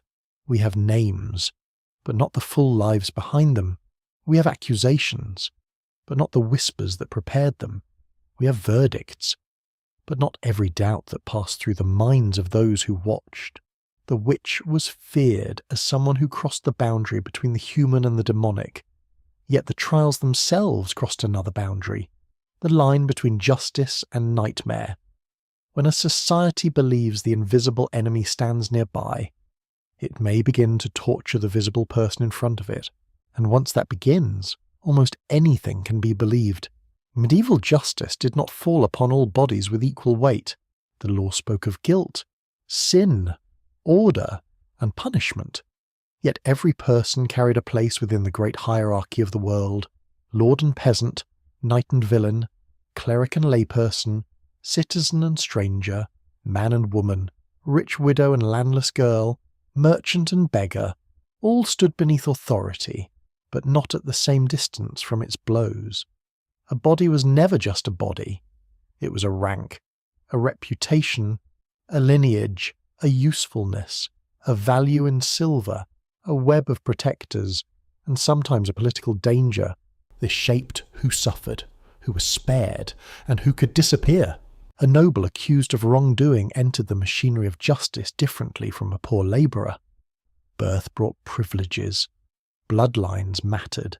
A lord's body was not imagined as ordinary property of the court. It was tied to inheritance, alliances, vassals, estates, marriages, feuds, and royal favour.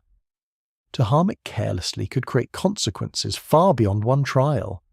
Torturing a noble might provoke family outrage, political resistance, or claims that honour had been violated. The higher the accused stood, the more carefully authority often moved. This did not mean the powerful were safe. When accused of treason, rebellion, conspiracy, or crimes that threatened a ruler, noble bodies could be destroyed with unforgettable severity. A great lord who betrayed the crown might be executed in public. His lands are seized, his name darkened, his heirs endangered. Yet even then, status shaped the form of punishment. Beheading, often regarded as more honourable than hanging, could mark the difference between noble death and common disgrace. The blade could be terrible, but it could also preserve a final fragment of rank. The peasant rarely possessed such protection. A poor man accused of theft might have little more than his reputation, and reputation could be fragile. If he had no powerful patron, no respected kin, no wealth for legal help, no literacy, no civic standing, then the court's pressure could descend quickly. His body was available in ways a lord's body was not. He could be whipped, branded, imprisoned, maimed, or hanged with fewer political tremors. His suffering might be noticed by neighbours, but it did not disturb the architecture of power. The difference was not always written plainly as cruelty. Often it appeared as custom, privilege, jurisdiction, and procedure. A town citizen might claim rights denied to an outsider. A cleric might be transferred to church authority. A guild member might receive support from fellow craftsmen. A serf might be judged under manorial custom. A foreigner might struggle to defend himself among people who already mistrusted his accent, clothing, or trade. Status worked like invisible armour for some and like missing skin for others. Wealth mattered because justice cost money. Fines could replace harsher penalties in certain cases, but only for those able to pay. A well-connected accused person might negotiate, appeal, secure witnesses, obtain letters, or influence proceedings. A poor accused person might remain in prison because no one could pay fees. Even confinement itself could demand resources. Food, bedding, light, and comfort were often not guaranteed by mercy. A prisoner with friends outside might survive better than one abandoned. Class also shaped memory. The lives of the powerful were more likely to be recorded. Their trials drew chroniclers. Their punishments entered political history. The poor often appear in records only at the moment the law seized them. A name, a charge, a sentence, then silence. Whole lives shrink into a line of ink, a farmhand's childhood, a servant's grief, a widow's hunger, a beggar's winter. These vanish unless they become legally useful. The archive itself is unequal. Gender added another layer of danger. Medieval women lived within a world that often defined them through household, marriage, sexuality, chastity, motherhood, obedience, and male guardianship. Their legal standing varied by region and circumstance, but their bodies carried meanings that could shape accusation and punishment. A woman accused of sexual transgression might suffer public shame in forms designed to expose and humiliate. A woman accused of infanticide, poisoning, scolding, adultery, or magic could face judgments entangled with assumptions about feminine weakness, deceit, disorder, and moral danger. Yet women were not merely passive victims in the records. They accused, testified, negotiated, inherited, defended property. managed households, entered religious life, practiced trades, healed neighbours, and sometimes wielded influence in courts and communities. Still, when suspicion gathered, especially around sexuality, childbirth, domestic conflict, or harmful magic, the female body could become a site upon which society projected fear. Punishment for women could be shaped by ideas of shame. Hair might be cut, clothing might be altered, the body might be displayed in ways meant to attack modesty and reputation. Public humiliation could be especially devastating in a culture where honour and sexual reputation influenced marriage, work, kinship, and survival. For some women, the punishment did not end with release. It followed them in whispers, glances, lost employment, broken betrothals, and children marked by their mother's disgrace. Pregnancy could complicate punishment. Some legal systems delayed execution or severe penalties if a woman was found to be carrying a child. This was not always mercy toward the woman herself. Often it reflected concern for the unborn life, inheritance, or religious principle. The condemned woman's body was treated as two bodies, one guilty in the eyes of the court, one innocent or legally significant. Here again hierarchy entered flesh. Even within one person, the law distinguished interests. Age mattered too. Children could be treated differently, though not always gently. The very young might be seen as lacking full responsibility, but older children and adolescents could be punished harshly depending on crime, custom, and perceived maturity. The elderly could be spared certain torments in some circumstances, yet old age could also make someone socially vulnerable, especially if poor, widowed, dependent, strange, or accused of secret malice. The sick and disabled lived with uncertainty. Physical difference could provoke pity, but also suspicion. In a society that read moral and spiritual meaning into the body, visible deformity, mental disturbance, seizures, muteness, unusual behaviour, or unexplained illness could be interpreted in many ways. Some communities cared for vulnerable people through family, charity, and religious duty. Others could become cruel when fear attached itself to difference. An impaired person facing interrogation would be at a terrible disadvantage, especially if unable to answer clearly. Clergy occupied a special category. A tonsured head, a minor order, or association with church institutions could open the door to ecclesiastical jurisdiction. This did not always mean escape from punishment, but it could mean a different court, different procedures, and sometimes different penalties. The idea that clerics belonged in some sense to the church, rather than to ordinary secular justice, created friction. Status here was spiritual, institutional, and legal at once. The stranger was perhaps the most exposed figure of all. A traveller without kin, a migrant worker, a wandering poor person, a merchant from elsewhere, a refugee, a pilgrim separated from companions, a foreign sailor in a port town, all might stand outside the circle of local trust. If crime occurred, suspicion could fall upon the unfamiliar. The stranger had no childhood reputation in the village, no neighbours to swear to character, no relatives to pressure officials, no old ties of obligation. He or she could be imagined as rootless, dishonest, dangerous, or contaminated by unknown customs. In times of panic, the outsider became convenient. Religious minorities and marginalised communities could face even greater peril. Accusations against them might draw upon long-standing prejudice, economic tension, theological hostility, or political need. Collective suspicion could transform individuals into representatives of an entire feared group. When authority chose to act, the punishments could become exemplary, meant to discipline not only one accused person, but a whole community living under watchful eyes. Power did not merely influence outcomes, it influenced the meaning of suffering. When a peasant was hanged, it might be treated as routine justice. When a noble was executed, it became a crisis, a warning, a matter of chronicles and diplomacy. When a poor woman was whipped, the record might be brief.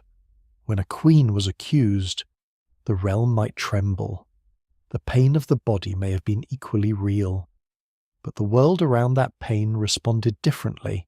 This inequality is essential to understanding how far medieval torture and punishment went. They went furthest, most easily, and with least resistance where protection was weakest. Pain flowed downhill. It found the poor, the marginal, the disliked, the foreign, the dependent, and the isolated. It could reach upward when rulers needed to crush rivals, but its ordinary channels ran through the bodies of those least able to object. And yet, even the powerful feared the fall. A noble stripped of favour could suddenly discover how thin privilege was. A cleric accused of grave sin could lose sanctuary. A wealthy merchant could become vulnerable in a hostile political climate. A royal servant could be protected 1 year and destroyed the next. Medieval hierarchy offered shields, but it also created heights from which people could be thrown. The body, then, was a social document. Clothing, scars, speech, posture, occupation, kinship, gender, and accent all shaped how it was read. The court did not meet an abstract individual. It met a person already located in the world. That location could soften judgment, sharpen suspicion, or decide whether pain would be considered acceptable. Still, for the most part, secrets remain hidden. The records tell us who was sentenced, but not always who escaped through influence. They show the punished poor, but not every bargain made in private chambers. They preserve the shame of the exposed, but not the countless pressures that guided a judge's hand. The silence of inequality is one of the deepest silences in history, because privilege often leaves fewer wounds for the archive to notice. In the end, medieval torture was not only a question of cruelty, it was a question of access. Who could be touched by force? Who could resist it? Whose pain mattered? Whose pain became ordinary? Whose body was protected by name, land, office, wealth, or sacred status? Whose body stood alone?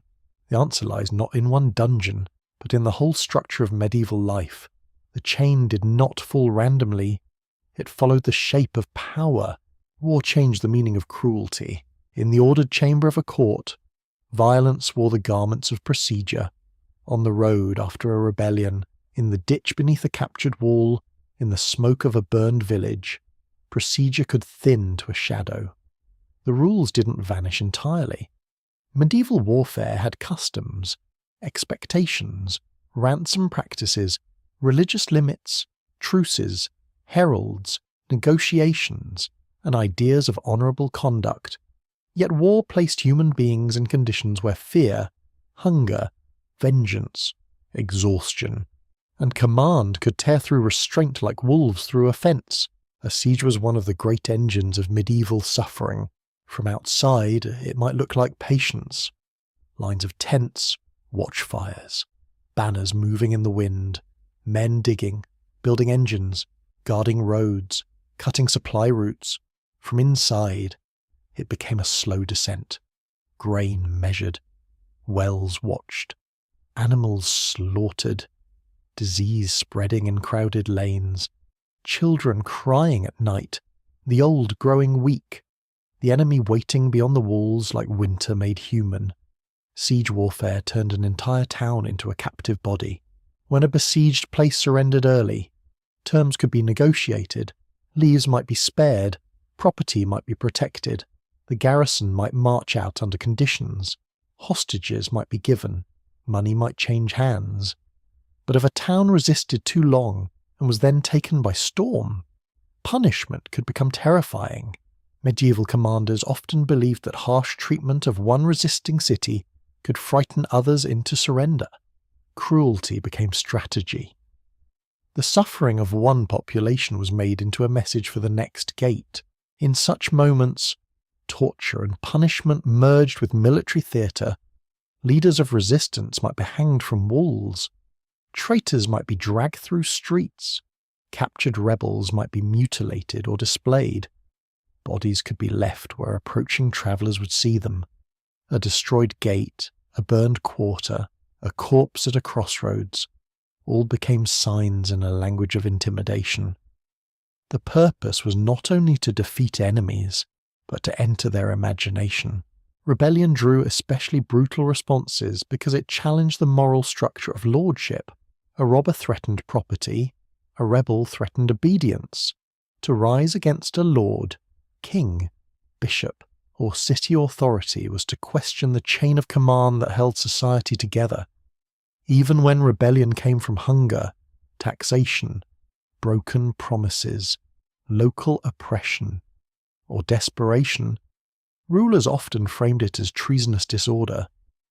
And disorder, once named, could be punished in ways designed to terrify the living. The rebel body was treated as a warning to every hand that might reach for a weapon.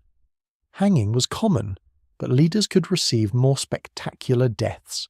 Some were drawn through streets, dismembered, decapitated, or displayed in pieces.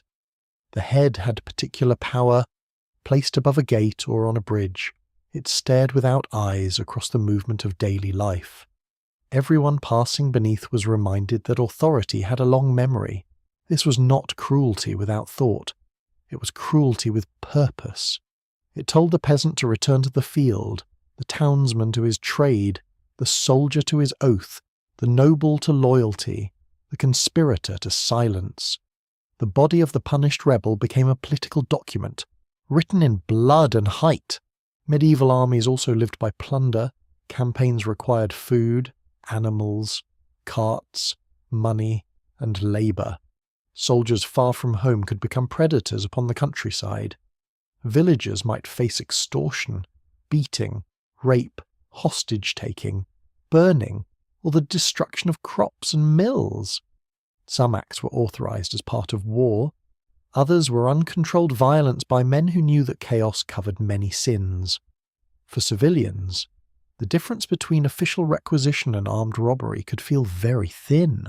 Torture in war could be used to extract information. Where were the stores hidden? Where had the lord fled? Which road was safe? Who opened the gate? Where was treasure buried? Who supported the rebellion? The urgency of military need made coercion tempting. A commander might not care about legal refinement when an army was hungry, or an ambush feared. The captured scout, peasant guide, messenger, or servant could find themselves under pressure because someone believed they knew something useful. Hostages occupied a grim place in this world. They were taken to guarantee obedience, payment, surrender, or treaty terms. A noble hostage might be treated according to rank, housed decently, even entertained, because his value lay in ransom and negotiation. A low-status hostage might have fewer protections. The threat of harm to hostages made political agreements bodily. Promises were secured not only by seals and oaths, but by living flesh held in another's power. Ransom created another hierarchy of suffering. Knights and nobles captured in battle were often worth more alive than dead. Their armour, horses, names, and connections turned them into prizes. A wealthy captive might survive because he represented money. A poor foot soldier might be killed because he represented inconvenience. On the battlefield, class could decide whether captivity meant negotiation or death in the mud. There were codes of chivalry, but chivalry did not embrace everyone equally. It spoke most clearly among the warrior elite. It could restrain violence between nobles while leaving peasants exposed. A knight might expect honourable treatment from another knight, yet the farmer whose grain fed the enemy might see his field burned. The language of honour could coexist with the misery of those beneath its concern. The aftermath of battle carried its own horrors. Wounded men lay among bodies, calling for water, mothers, saints, or comrades. Some were stripped by looters before death. Some were finished with knives. Some were taken for ransom. Others were left to crows, dogs, and weather. A battlefield after the banners moved on was not silence. It was groaning, flies, mud, broken shafts, torn cloth, and the slow recognition that glory had passed elsewhere. Prisoners of war could be treated in many ways. Some were exchanged, some were sold, some were pressed into service, some were mutilated to prevent future fighting, some vanished. The treatment depended on status, resources, anger, logistics, and perceived usefulness. Mercy was possible, but so was calculation without pity. An army on the march might decide it could not feed captives. A commander enraged by resistance might make an example. A local population might take revenge for earlier raids. Religious war intensified cruelty by adding sacred meaning to violence. When enemies were imagined not only as political opponents, but as enemies of God, restraint could weaken. Sacred banners, sermons, vows, relics, and absolutions could give war an eternal horizon. The killing of opponents might be framed as purification, defense of the faithful, or fulfillment of divine command. Yet even within such conflicts, behavior varied widely. Negotiation, trade, coexistence, and respect could appear beside massacre and hatred. The medieval world was never one colour. The crusading imagination, frontier warfare, campaigns against heretics, and wars between Christian rulers all produced their own forms of exemplary violence. Captured strongholds could become stages for punishment. Leaders might be humiliated before execution. Communities might be expelled, fined, converted by pressure, or destroyed. War made identity dangerous. To belong to the wrong town, faith, lordship, or language could place a person inside the enemy category before they had done anything at all. Civil war was perhaps most bitter because enemies knew one another. Neighbour fought neighbour. Cousins chose different lords. Town factions opened gates at night. Betrayal seemed everywhere. In such conflicts, punishment could become personal as well as political. Old grievances hid behind banners. A man accused of treachery might be tortured not only for information, but for revenge disguised as justice. The collapse of trust made cruelty easier to explain and harder to contain. The medieval state, where it grew stronger, learned the value of spectacle in suppressing disorder. Royal roads, city gates, bridges, ports, and market squares became places where punished rebels were displayed. Authority used geography.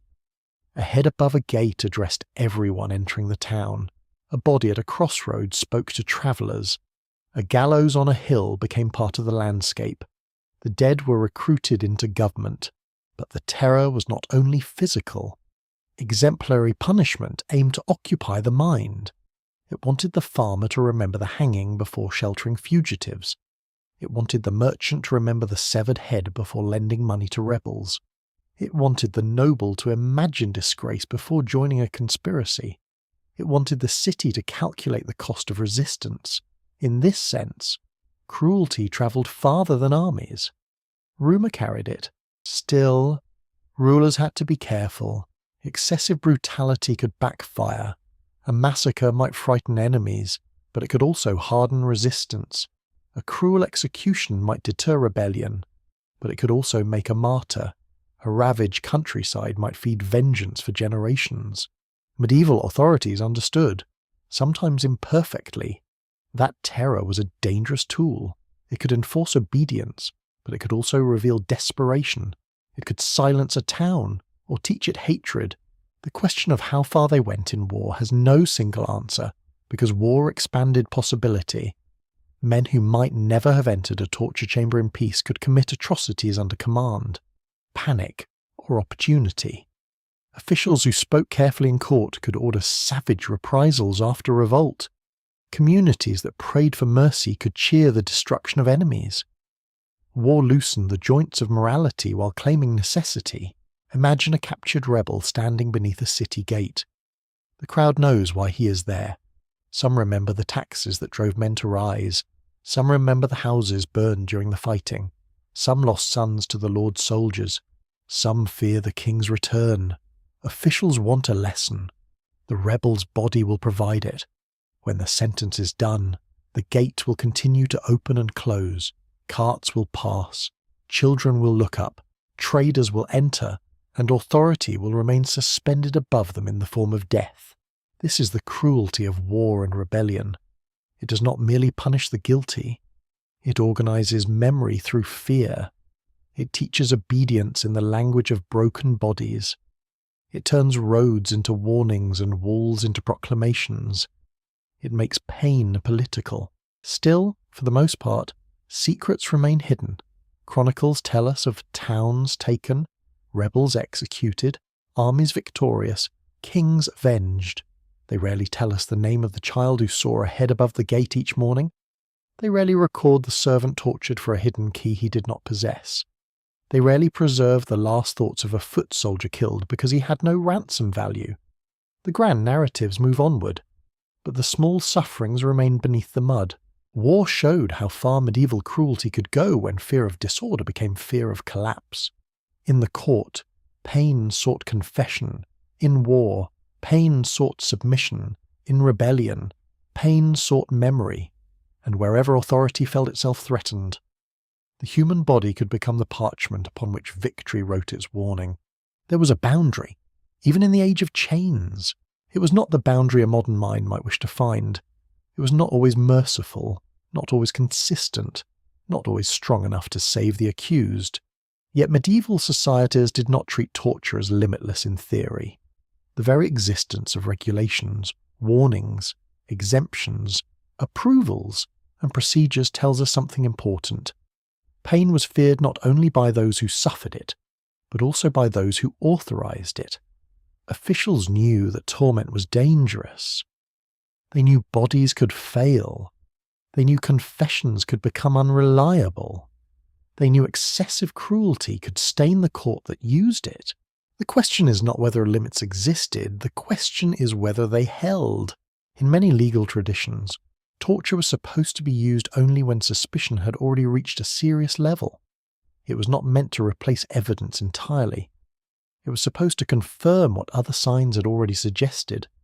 Witnesses, circumstance, reputation, possession of stolen goods, suspicious behavior, prior accusations, or contradictions in testimony might be gathered first.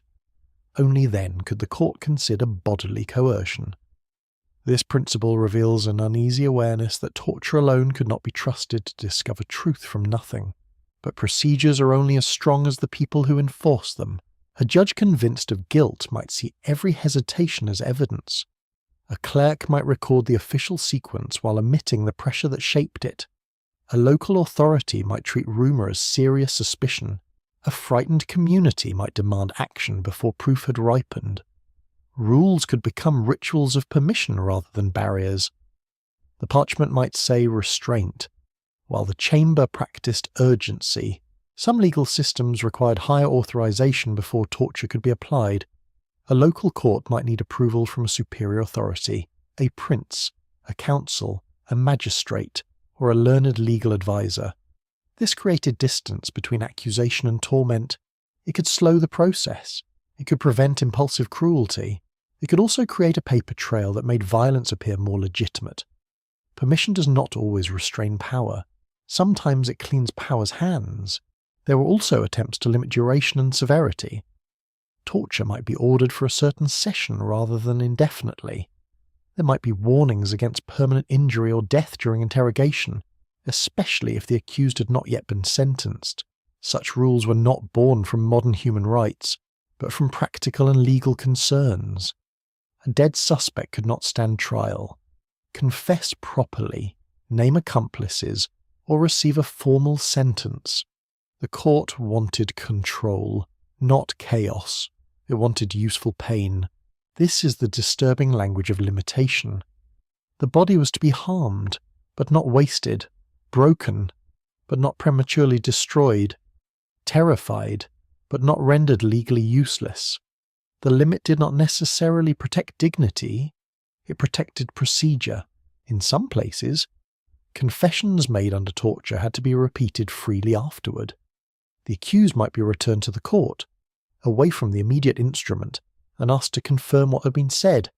To officials, this helped distinguish truth from words forced by agony. But the protection was fragile. A person who had just suffered and who knew suffering could resume was not truly free. The chamber remained present in memory. The threat lived in the air. Repetition did not erase coercion. There were categories of people who might receive exemptions or special treatment. The very old, the very young, pregnant women, the severely ill, or people of high status might be spared, delayed, or handled differently depending on law and circumstance. These exemptions show that medieval authorities recognise vulnerability, but they also show how unequal compassion could be. A frail noble might be protected where a frail peasant was not. A pregnant woman might be spared until birth, only to face judgment later. Mercy could be temporary, conditional, and socially selective. The body itself set limits. No law could change the fact that flesh has thresholds. A prisoner might faint, bleed, convulse, break, become delirious, or die. Torture depended upon extracting speech, and speech required a person to remain conscious enough to answer. Executioners and officials learned to navigate this grim terrain. They watched breath, colour, sound, and collapse. They paused not necessarily from pity, but because the body could no longer serve their purpose. Medical knowledge sometimes entered the scene. A physician or surgeon might be asked whether an accused person could endure torture. This appears humane at first glance, yet it could turn healing knowledge into a servant of coercion. The healer's art, meant to preserve life, might be used to decide how much pain life could survive. A body judged strong enough could be sent onward into suffering. The presence of a medical expert did not always soften the chamber. It could make the chamber more efficient. Moral limits also existed. Theologians, jurists, and moralists debated the legitimacy of coercion, the danger of false confession, and the sin of unjust punishment. Some warned that judges bore responsibility if innocent blood was shed. Others argued that torture should be avoided unless strictly necessary. Concern for the soul of the judge mattered. To condemn wrongly was not only a legal failure, it could be a spiritual danger. This fear gave medieval justice its haunted quality. The judge was not meant to be merely powerful. He was accountable to God. In theory, this should have made him cautious. In practice, religious certainty could push in both directions. Fear of sin might restrain cruelty. Fear of hidden evil might intensify it. A judge might avoid torture lest he condemn the innocent, or embrace torture lest he allow evil to remain concealed. The same worldview could create mercy or severity depending on the danger imagined. Communities had limits too. A punishment perceived as excessive could provoke outrage. A botched execution could horrify spectators. A respected person treated too brutally could stir resistance. A ruler who punished without recognizable justice risked appearing tyrannical. Medieval people were not indifferent to unfairness. They complained, petitioned, rioted, appealed, negotiated, and remembered. The reputation of authority mattered. Cruelty had to be framed as lawful, deserved, and necessary. That framing could fail. A prisoner dying under torture before confession might raise questions. A person later believed innocent could trouble consciences. A chain of accusations born from pain could become too wide, too implausible, too destructive to ignore. Officials might begin to doubt not out of modern tenderness, but from fear that the process itself had become unstable. Torture promised certainty, but excessive use could produce confusion. Here lies a central limit. Torture depended on belief in its usefulness. Once that belief weakened, the practice became harder to defend. If pain produced lies, if suspects named enemies out of spite, if confessions contradicted facts, if the terrified said anything to survive, then the chamber no longer looked like a pathway to truth. It looked like a factory of falsehood. Medieval and later critics increasingly recognized this danger. The recognition did not immediately end the practice, The law also had to distinguish torture from punishment, but real life blurred the line. If a person was tortured, confessed, recanted, tortured again, confessed again, and then sentenced, where did inquiry end and punishment begin? If a prisoner's body was permanently damaged before conviction, had the court already punished without judgment? If the accused died in custody, what justice remained? These questions expose the weakness of legal categories when applied to suffering flesh. Limit could also become performance. A court might declare that torture was moderate, lawful, and carefully supervised, even when the accused experienced it as overwhelming terror. Officials could comfort themselves with words. They might say the pain was not excessive, the procedure not repeated, the body not permanently harmed, the confession properly confirmed. Bureaucracy has always had the power to make violence sound clean. Medieval records are full of formulas that can hide the sound of the room. Still, the limits were not meaningless. They could save lives. They could delay torment. They could provide grounds for appeal. They could force authorities to justify themselves. They could create embarrassment when ignored. They could make some officials hesitate. Human systems are rarely pure darkness or pure light. They are contests between fear, habit, ambition, conscience, law, and circumstance. Imagine a magistrate seated at a table, listening to accusations. The town is restless. A crime has shocked the community. Witnesses speak, but uncertainty remains. The accused denies everything. The crowd wants resolution. The council wants order. The magistrate knows the law permits torture under certain conditions. He also knows that pain can lie. He knows that if he does nothing, he may be blamed for weakness. If he proceeds, he may condemn an innocent soul. The candle burns lower. The clerk waits. The decision becomes a weight no record can fully preserve. This is where the limits of medieval violence truly lived, not only in statutes, but in human hesitation. Some hesitated, some did not. How far did they go? Far enough to turn law into fear, but not always as far as fear desired. Far enough to damage bodies in pursuit of truth, but not without debate over truth itself. Far enough to create tools and offices of torment, but not without rules that confessed anxiety about what torment meant. The medieval world did not lack conscience. It lacked the certainty that conscience should always overrule authority. Fear and the hunger for confession. The boundary was there. It shifted. It broke. It held in one town and failed in another. It protected one accused person and abandoned the next. It was drawn by custom, rank, theology, procedure, health, politics, crowd emotion, and the private conscience of officials whose names often survive more clearly than their doubts. Still, for the most part, secrets remain hidden. We know the regulations better than the pressure in the room. We know the warnings better than the moments they were ignored. We know that limits existed, but not always whether they mattered when the door closed and the prisoner was brought in. The most brutal reality may be this. Medieval torture was not unlimited because medieval people were thoughtless. It was limited because they understood enough to be afraid of what they were doing. And yet, despite that understanding, they still did it. Truth is a fragile thing when pain enters the room. It can be hidden, distorted, surrendered, invented, or destroyed. It can stand within reach and still become impossible to recognize. Medieval judges sought confession because confession seemed solid. It came from the accused person's own mouth. It could be written by the clerk, sealed into procedure, repeated aloud, and used to anchor judgment. Yet the more violently confession was pursued, the more uncertain it became. A person in agony does not speak from the same world as a person at peace.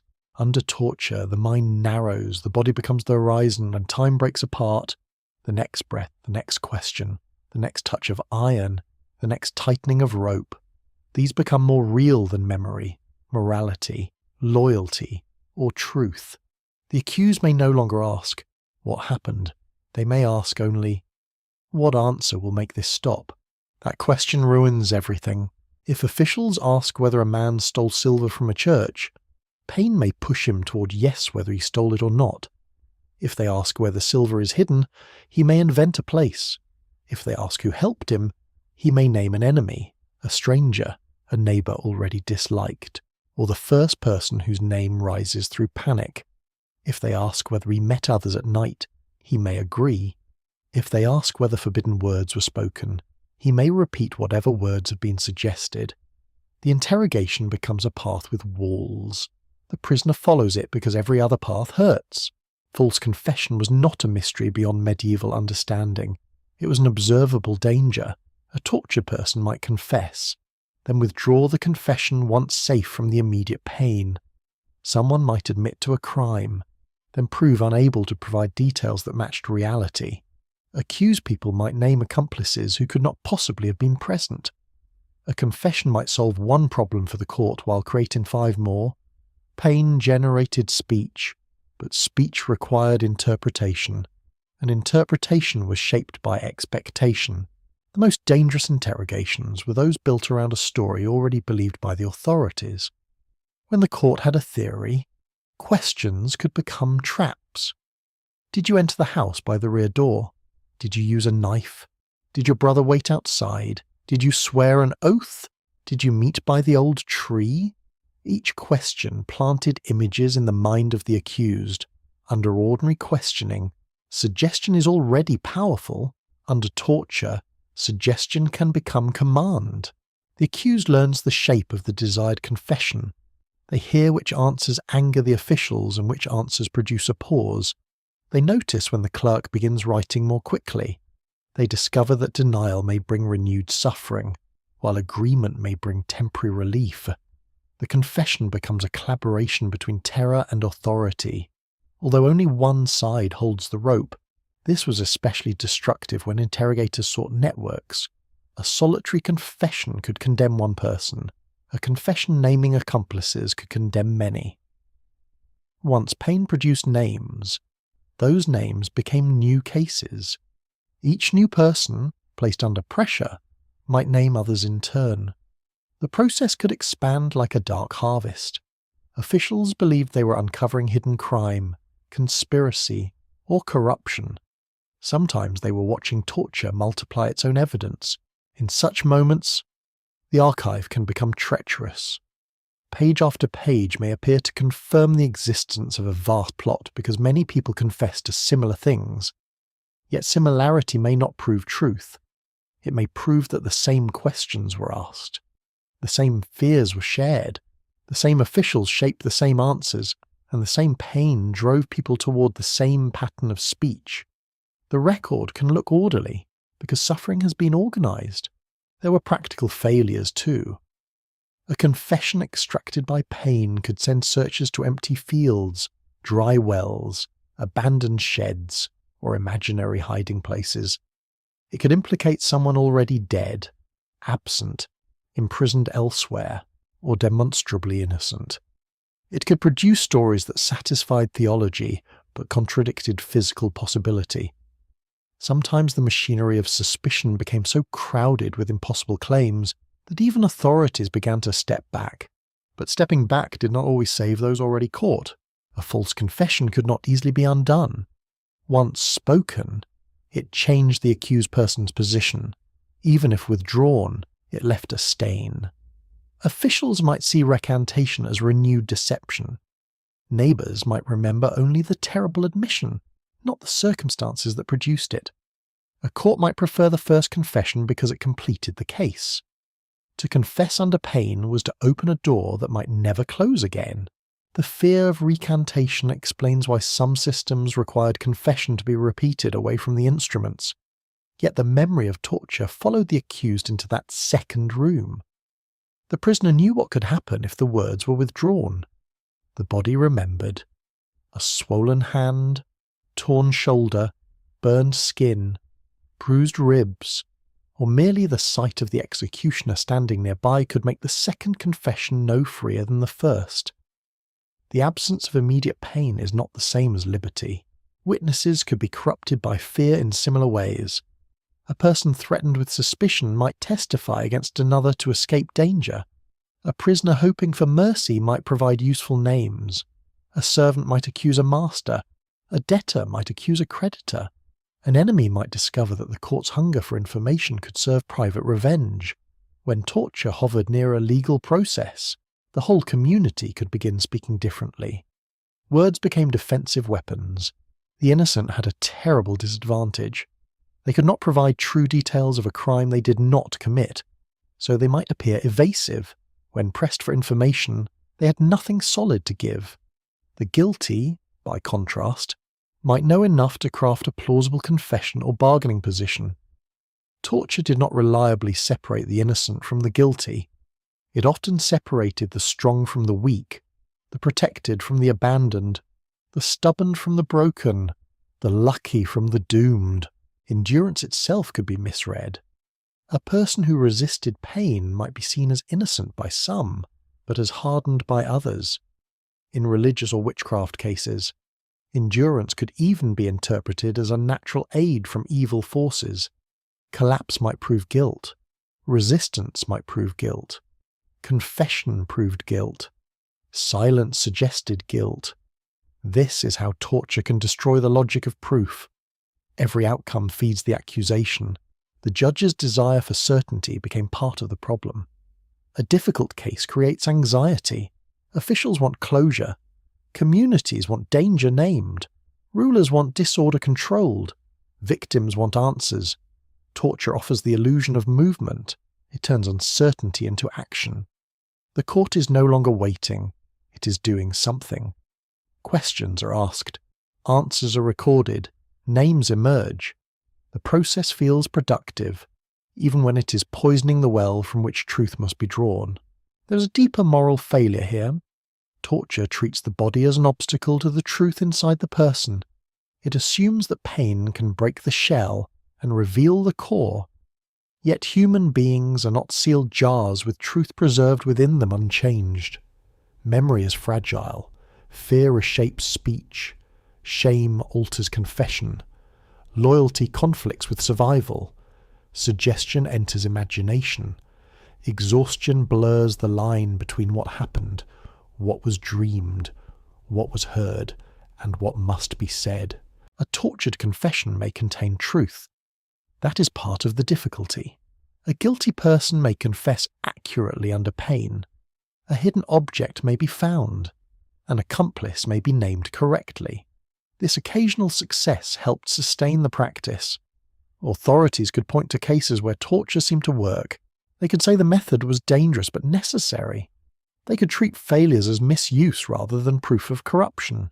But a method that sometimes discovers truth and sometimes manufactures lies is not a clean instrument. It is a fire brought into a library to find one hidden page. Perhaps the page will be illuminated. Perhaps the whole room will burn. The slow recognition of this problem did not come all at once. It accumulated through experience, criticism, scandal, contradiction, and the weary knowledge of those who had seen too many confessions unravel. Legal thinkers began to ask whether pain truly revealed guilt or merely rewarded endurance. Moral critics asked whether a judge could remain just while relying on terror. Practical officials wondered whether the results were worth the disorder produced. Still, institutions rarely abandon tools simply because those tools are dangerous. They abandon them when danger becomes undeniable, when confidence weakens, when alternatives grow stronger, when moral language changes, when political pressure shifts, when the old justification no longer persuades enough people. Torture's failure as a truth machine had to be seen again and again before it could be fully named. Imagine a clerk reading back a confession in a dim room. The words are neat, the script is orderly. The accused has admitted the crime, named companions, described actions, accepted guilt. On parchment, everything seems settled, but the parchment does not show the swollen wrists. It does not show the threat spoken before the answer. It does not show the moment a name was invented because silence became unbearable. It does not show the difference between memory and surrender. That is the central tragedy. Torture leaves records that look like truth and bodies that know otherwise. Still, for the most part, secrets remain hidden. We cannot always tell which confessions were true, which were false, which were half true, which were shaped by leading questions, which were offered to save another, and which were spoken only to make pain stop. We stand outside the chamber with fragments in our hands, answerless, adrift to ponder the distance between ink and reality. When torture failed the truth, it didn't always fail visibly. It could produce a conviction, a sentence, a public execution, a closed case, and a satisfied authority.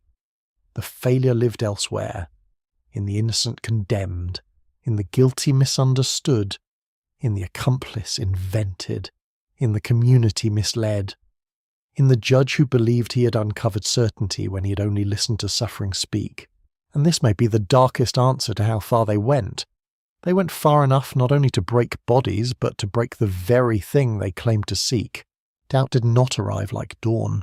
It came slowly, unevenly, in scattered arguments, troubled consciences, failed investigations, broken bodies, and cases that refused to settle cleanly into certainty. It came through jurists who worried over procedure, reformers who questioned inherited cruelty, physicians who understood the damage done to flesh, and witnesses who had seen innocent people confess to impossible things. It came through the weary repetition of a simple realization. Pain could speak, but pain could not be trusted. Medieval and early modern minds did not abandon torture because they suddenly became kind. History rarely turns on kindness alone. They began to turn against it because the foundation supporting it weakened. The older confidence in confession as supreme proof came under pressure. The growth of legal reasoning, bureaucratic review, printed debate, political centralization, and new ideas about evidence changed the moral weather. Slowly, the chamber of pain became harder to defend as a place where truth could be found. The first crack was practical. Torture was unreliable. This was not an abstract philosophical objection. It was a courtroom problem. Cases built on forced confession could collapse under contradiction. Accused people named accomplices who denied everything. Details failed to match objects, locations, dates, and witnesses. Some confessed to crimes that no physical evidence supported. Others described events shaped so clearly by leading questions that the confession began to reveal the interrogator more than the accused. Judges who wanted order could not ignore this forever. A legal system must believe in its own ability to distinguish truth from falsehood. If the method meant to create certainty instead produced confusion, then torture became not merely cruel, but inefficient. It wasted time. It multiplied accusations. It created appeals. It risked scandal. It could turn a single case into a spreading fog. The second crack was moral. More voices began to insist that a confession made under terror was not a free act. The language of conscience sharpened. If a judge knew that pain might force a lie, how could he rely upon it without endangering the innocent? If the innocent were tortured and confessed falsely, did the guilt belong only to the accused mouth, or also to the official hand? These questions carried spiritual weight. A wrongful conviction did not merely injure a person. It burdened the soul of the judge. The third crack was political. As states became more ambitious and more centralized, they also became more concerned with the appearance of orderly justice. Torture could be useful to power, but it could also make power look arbitrary, archaic, and unstable. A ruler might want obedience, but also legitimacy. Courts increasingly needed to appear rational, consistent, and disciplined. A legal system that depended too visibly on screams risked exposing the violence beneath its own dignity. There was also a change in how the body was imagined. The medieval body had long been a public and symbolic thing, marked by status, sin, honour, shame, and divine meaning. In later centuries, another language grew stronger, one that spoke more often of individual conscience, natural rights, bodily integrity, and the limits of sovereign power. This language did not conquer the world quickly or completely. It was often hypocritical. It existed beside slavery, colonial violence, war, prisons, and brutal punishments. Yet it changed the terms of debate. Torture increasingly appeared not as a necessary instrument, but as a corruption. The rise of print helped spread criticism. Arguments once confined to legal circles, clerical debate, or local memory could travel farther. Stories of wrongful conviction, excessive punishment, and judicial cruelty could gain wider audiences. Books and pamphlets did not end torment by themselves, but they made secrecy harder. They allowed reformers to collect examples, compare systems, and expose contradictions. When suffering becomes narratable beyond the local court, it can become politically dangerous. Philosophers and legal reformers began to attack torture with a clarity that older caution had often avoided. They argued that the strong guilty person might endure pain and escape, while the weak innocent person might confess and die. They argued that truth could not depend on physical endurance. They argued that the state had no moral right to wound a person not yet proven guilty. They argued that a confession produced by fear was not evidence, but surrender. These ideas gathered force because they named what many records had already shown. Yet reform was uneven.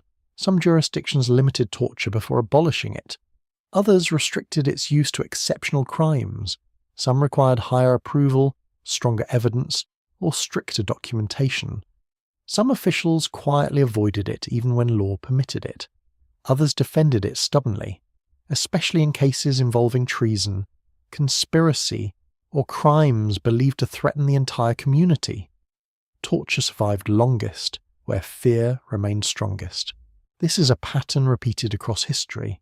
Cruel tools retreat from ordinary law, then remain in the shadows of emergency. The crime of the desperate poor may no longer justify torment, but the suspected traitor does. The thief may be questioned without the rack, but the alleged conspirator against the king may still be treated as an exception. Whenever authority declares a threat beyond ordinary rules, old violence searches for a way back. Even as judicial torture declined in some places, punishment itself remained harsh. Wheels, gibbets, branding, whipping, transportation, forced labour, and public execution did not vanish overnight. A society could reject torture as a method of investigation while still embracing pain as a sentence. This distinction mattered legally, but for the condemned body, cruelty remained close.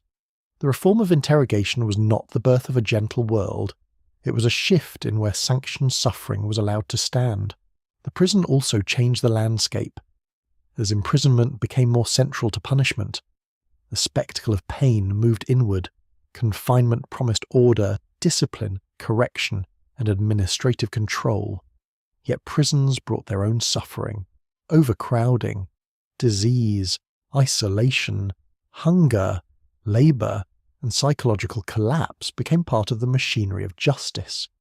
The decline of the torture chamber did not end the problem of state violence. It changed its architecture. Still, something real had shifted. The open defense of torture as a path to truth became harder. Legal culture increasingly treated it with suspicion. Reformers could point to reason, evidence, humanity, and the danger of false confession. Judges could seek material proof, witness consistency, circumstantial analysis, and procedural safeguards. The confession did not disappear, but it no longer stood alone with the same unquestioned majesty in every system. This transformation was not merely intellectual, it was emotional. People had to learn to feel differently about pain. Spectators had once gathered at scaffolds expecting instruction. Officials had once spoken of torment as necessary inquiry. Communities had once accepted visible suffering as part of order. Over time, at least among some audiences, sympathy became more politically powerful. the suffering body began to accuse not only itself, but the authority that harmed it. This new sensitivity was incomplete and selective. It often protected certain classes before others. It could coexist with vicious treatment of prisoners, colonized peoples, enslaved people, religious outsiders, soldiers, and the poor. Reforming language did not automatically reform human nature, but even selective moral change can alter institutions. Once torture had to be hidden, denied, limited, or excused as extraordinary, it had lost something of its old legitimacy. The strange tragedy is that some of the strongest arguments against torture were not new at all.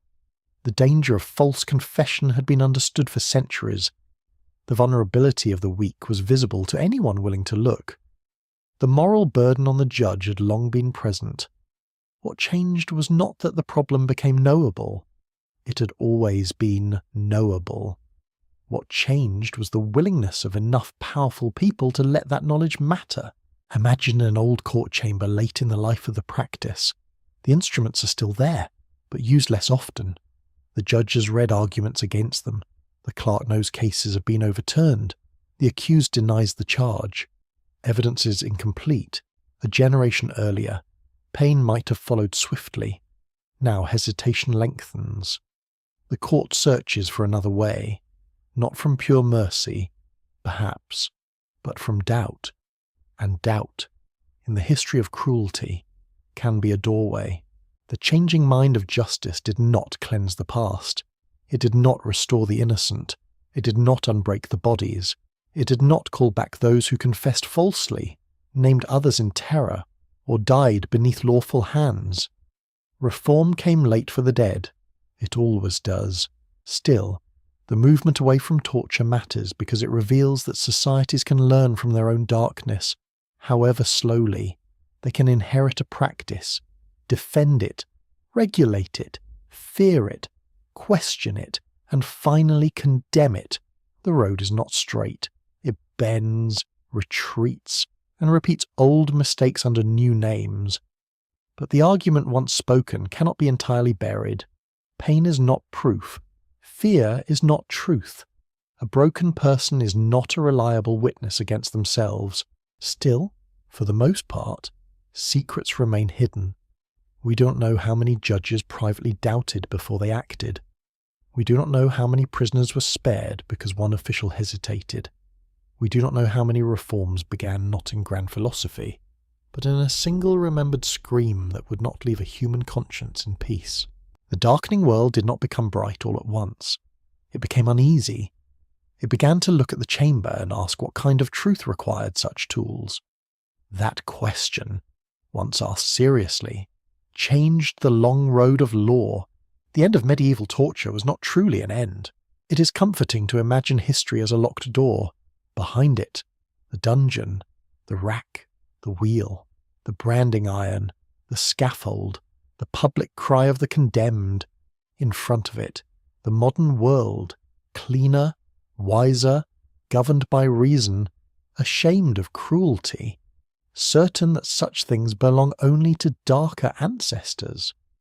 But history rarely grants such comfort. It does not close its doors so neatly. Old practices do not always die. Sometimes they change costume. Sometimes they move indoors. Sometimes they exchange iron for paperwork, spectacle for secrecy, scaffold for cell. The medieval torture chamber faded unevenly, but the desire that sustained it did not vanish. Authorities still wanted confession. States still feared conspiracy. Armies still wanted information. Communities still longed for enemies who could explain disaster. Institutions still discovered moments when ordinary law seemed too slow, too fragile, too restrained. Whenever fear rose high enough, the old question returned in altered form. What may be done to a body in the name of truth, security, salvation, or order? The answer changed, but not always enough. As courts in many regions restricted or abandoned formal judicial torture, punishment often remained violent. Public executions continued. Bodies were still displayed. Prisons became larger, darker, and more central. Forced labour expanded. Transportation sent convicts across oceans and borders. Military punishment could be savage. Colonial frontiers became laboratories of coercion, where restraints applied at home were ignored abroad. The decline of one chamber did not end the long human habit of making suffering useful. The medieval system had been visible. Its terror often depended upon visibility. A body in the square, a head above a gate, a marked face, a whipping through the streets, a burning before witnesses. Later systems often preferred concealment. Violence moved behind walls, into interrogation rooms, barracks, camps, ships, plantations, police stations, and prisons. Hidden suffering could be denied more easily. The crowd no longer had to gather. The state could speak in cleaner language. This transformation matters. A public scaffold announces itself honestly, however brutally. A hidden cell allows society to imagine innocence while violence continues in its name. Secrecy separates the citizen from the act. It permits distance. It allows documents to say one thing while bodies experience another. It makes cruelty harder to witness, and therefore harder to stop. Yet the logic remained familiar. Pain was still defended as necessary, not for heresy, perhaps, but for treason. Not for witchcraft, perhaps, but for espionage. Not for stolen goods, perhaps, but for national danger. The object of fear changed. The structure of justification survived. Officials still claimed that ordinary rules could not meet extraordinary threats. They still argued that one body might be harmed to protect many. They still insisted that the truth was hidden, urgent, and reachable through pressure. The language became more technical. Torture might be denied while harsh methods were renamed. Pain might be broken into categories, calibrated, measured, and separated from the word that would condemn it.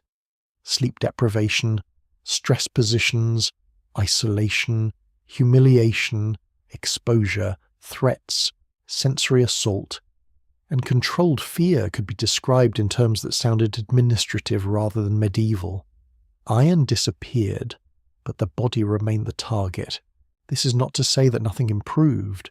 Legal reforms mattered. Abolition mattered. Rules of evidence mattered.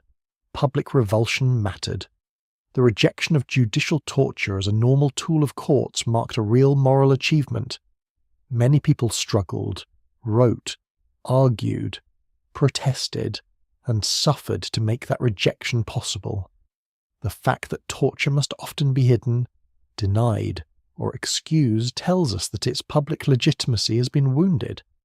That wound is important, but wounded things can still move. The persistence of torture beyond the medieval world forces us to look at the subject with greater humility. It prevents us from treating cruelty as an antique possession of people in rough wool and iron helmets. The medieval past becomes a mirror rather than a cage. The forms were different. The beliefs were different. The institutions were different. But the temptation to use pain as a shortcut through uncertainty remains one of the oldest dangers of power. Every age invents its emergency. For medieval rulers, it might be rebellion, treason, heresy, witchcraft, banditry, or the breakdown of local order.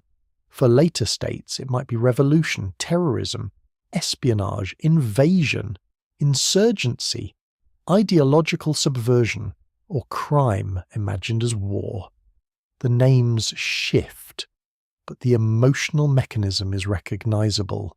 Fear narrows the moral imagination. People begin to ask not what is right, but what is necessary. Then necessity grows hungry. The accused person changes as well. In one age, he is the heretic who endangers souls. In another, the traitor who endangers the realm. In another, the spy who endangers the nation. In another, the rebel, the foreigner, the prisoner, the dissident, the suspect without a name. Once a person is placed outside the circle of ordinary protection, cruelty becomes easier to imagine.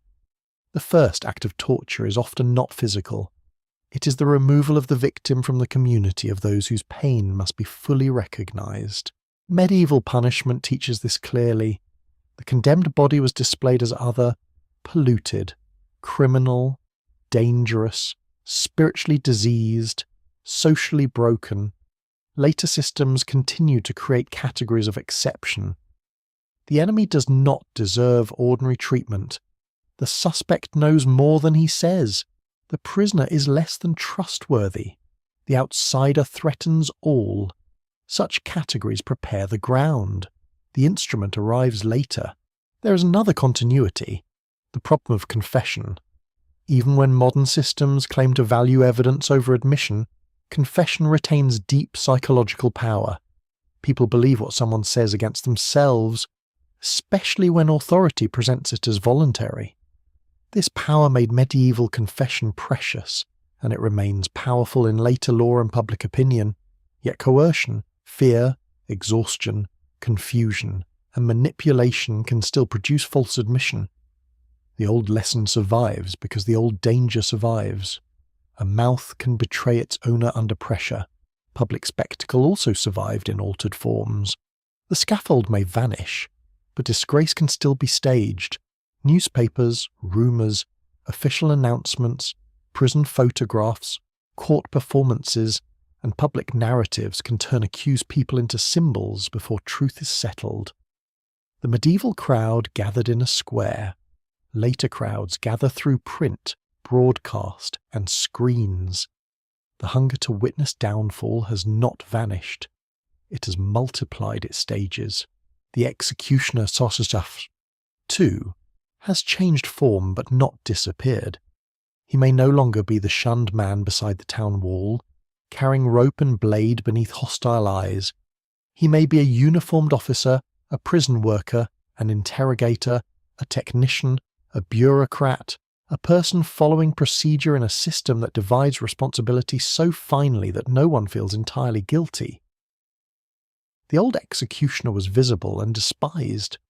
The modern agent of harm may be hidden inside the ordinary machinery of institutions.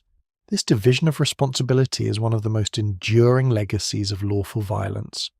The person who orders may not witness. The person who witnesses may not decide. The person who records may not touch. The person who touches may claim obedience. The person who benefits may know nothing. In such systems, cruelty becomes difficult to locate. Medieval courts already understood this, even if they did not name it as we might. Many hands can hold one chain, and yet resistance also survived. The same human conscience that slowly questioned judicial torture did not disappear.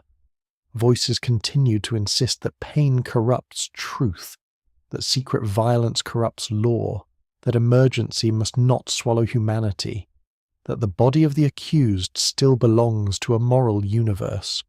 Reformers, lawyers, prisoners, witnesses, physicians, religious leaders, writers, and ordinary people have repeatedly forced hidden suffering into public view. The struggle against torture is not a single victory, it is a recurring labour. Only time will tell what future discoveries will be made in archives still unopened. Prison records still sealed, letters still unread, and memories still too painful to speak. The history of torture is not only the history of instruments, it is the history of what societies permit themselves to forget. Every age leaves behind its polished laws and its darker rooms. Archaeology of the future may not uncover racks and wheels, but it may uncover documents, cells, restraints, testimonies, medical reports, and silences.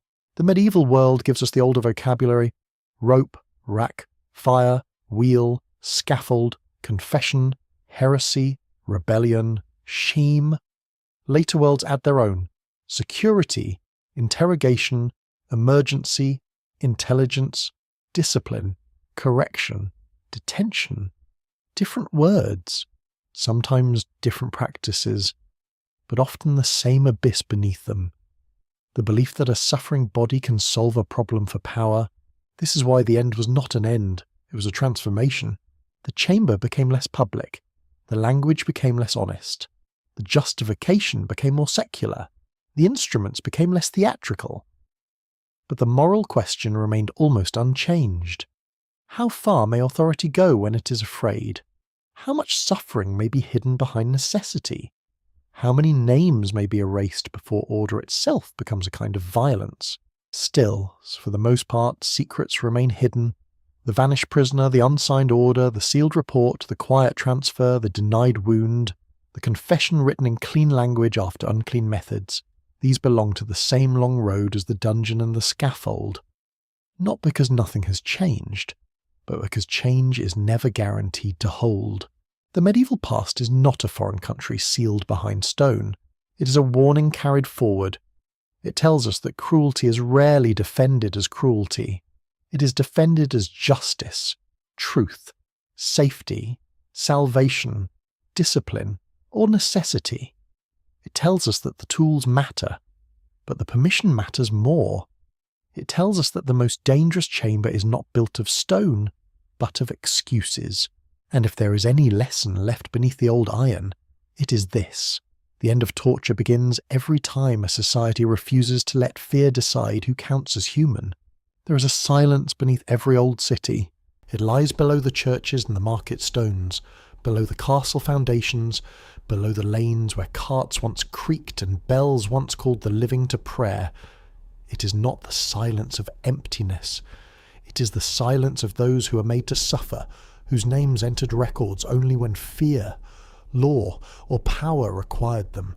The condemned thief, the accused heretic, the woman called witch, the rebel dragged to the gate, the stranger with no kin to speak for him, the prisoner who confessed because his body could endure no more. They are not abstractions. They were people. They woke in cold rooms. They knew hunger, affection, resentment, shame, laughter, rain on roofs, the smell of animals, the sound of church bells, the taste of poor bread, the warmth of a hand held in darkness. They had childhoods before accusation. They had faces before the court reduced them to charges. They had names before the crowd turned them into examples. Even those who were guilty were more than the worst act attached to them. Even those who harmed others did not cease to be human when authority seized their bodies. This is where the study of medieval torture becomes more than a catalogue of cruelty. It becomes a meditation on power. Power is never only the sword, the chain, or the courtroom seal. It is the ability to decide whose pain has meaning. It is the ability to name violence as justice. It is the ability to turn a person into a lesson for others. Medieval societies did this openly.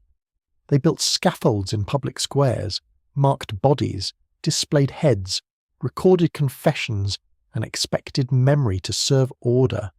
The suffering body was made useful.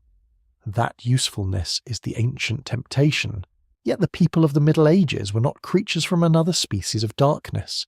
They loved, prayed, argued, built, farmed, studied, traded, healed, composed music, raised children, buried parents, and searched for truth within the limits of their world. To see only cruelty in them is to misunderstand them. To excuse their cruelty because they were different from us is to misunderstand ourselves. They were human, and that is precisely why their history matters. They believed deeply in order because disorder could kill. They feared sin because eternity seemed close. They valued confession because hidden truth was hard to reach. They punished publicly because communities learned by sight. They tortured because some among them believed pain could force reality to reveal itself. These beliefs do not make their actions harmless.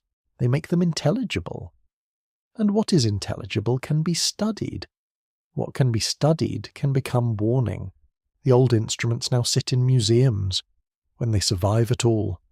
Iron dark with age, wood polished by hands long gone, chains without wrists, blades without voices. Some are genuine, some are doubtful, some are later inventions dressed in medieval shadow, but even the false objects tell a truth about us. We are drawn to the spectacle of cruelty. We peer into the past hoping to find monsters, perhaps because monsters are easier to condemn than systems. laws, and ordinary people doing what their society permits. The real relics are not only made of metal, they are ideas.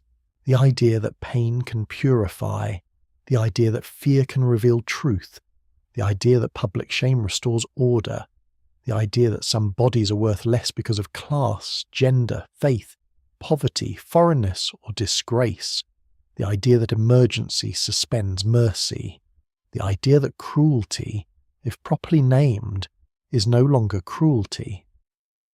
These relics are harder to place behind glass. They do not rust. They return whenever fear gives them shelter. And still there is another inheritance. There were always doubts. There were always limits, however fragile. There were always witnesses who looked away in horror, judges who hesitated, clerics who worried about souls, communities that petitioned for mercy, critics who questioned forced confession, and victims who refused to become the story imposed upon them. Human history is not only the record of brutality, it is also the record of resistance to brutality, often small, often late, often defeated, but never absent. The long road away from torture was not a straight road into light. It wound through contradiction, hypocrisy, reform, relapse, secrecy, and new forms of coercion. Yet every argument against torture carried a seed of recognition. A body in pain is not a reliable instrument of truth. A state that tortures injures its own claim to justice. A confession born from terror belongs partly to the person who caused the terror. No law can remain clean when it depends upon broken flesh. These recognitions matter because they were learned at a cost paid by others. The victims of medieval torture rarely wrote the histories. Their words often survive only because officials captured them, shaped them, doubted them, or used them. A confession in a register may be the closest thing left to a voice, yet even that voice may have been bent by agony. We read through layers of power. We listen through stone. We reconstruct lives from the traces left by those who judged them. Historical truth here is not a torch blazing in an open field. It is a candle carried into a cellar trembling at every movement of air. Still, the search must continue. To study this darkness honestly is not to enjoy it. It is to refuse forgetting. It is to stand among the broken records and say that suffering, even when sanctioned, even when legal, even when centuries old, still deserves witness. The dead cannot be rescued, but they can be returned to complexity. The accused can be seen again as human beings. The crowd can be understood as more than savagery. The judge can be examined without becoming a symbol alone. The whole terrible system can be brought into view, and when it is brought into view, it asks something of us. What do we do when fear rises? Whom do we believe without evidence? Whose pain do we ignore because authority tells us it is necessary? What words do we use to make cruelty acceptable? What rooms do we choose not to see? These are not medieval questions only. They belong to the long road of human power, from the first fortified towns to the prison blocks and interrogation chambers of later ages. The stones remain. The documents remain. The legends remain. Still, for the most part, secrets remain hidden. Somewhere in the gaps between parchment and bone are the last thoughts of those who stood before the instruments, those who watched from the square, those who turned the key, those who prayed for mercy, and those who went home afterward and slept. Only time will tell what future discoveries will be made. Perhaps another archive will open. Perhaps another forgotten trial record will surface. Perhaps a name once buried in a margin will return to human memory. But even without new discoveries, the lesson stands before us, stark as a scaffold against a winter sky. The brutal reality of medieval torture is not that the past was cruel and we are not. It is that cruelty becomes possible whenever people believe suffering can serve a noble purpose without corrupting that purpose.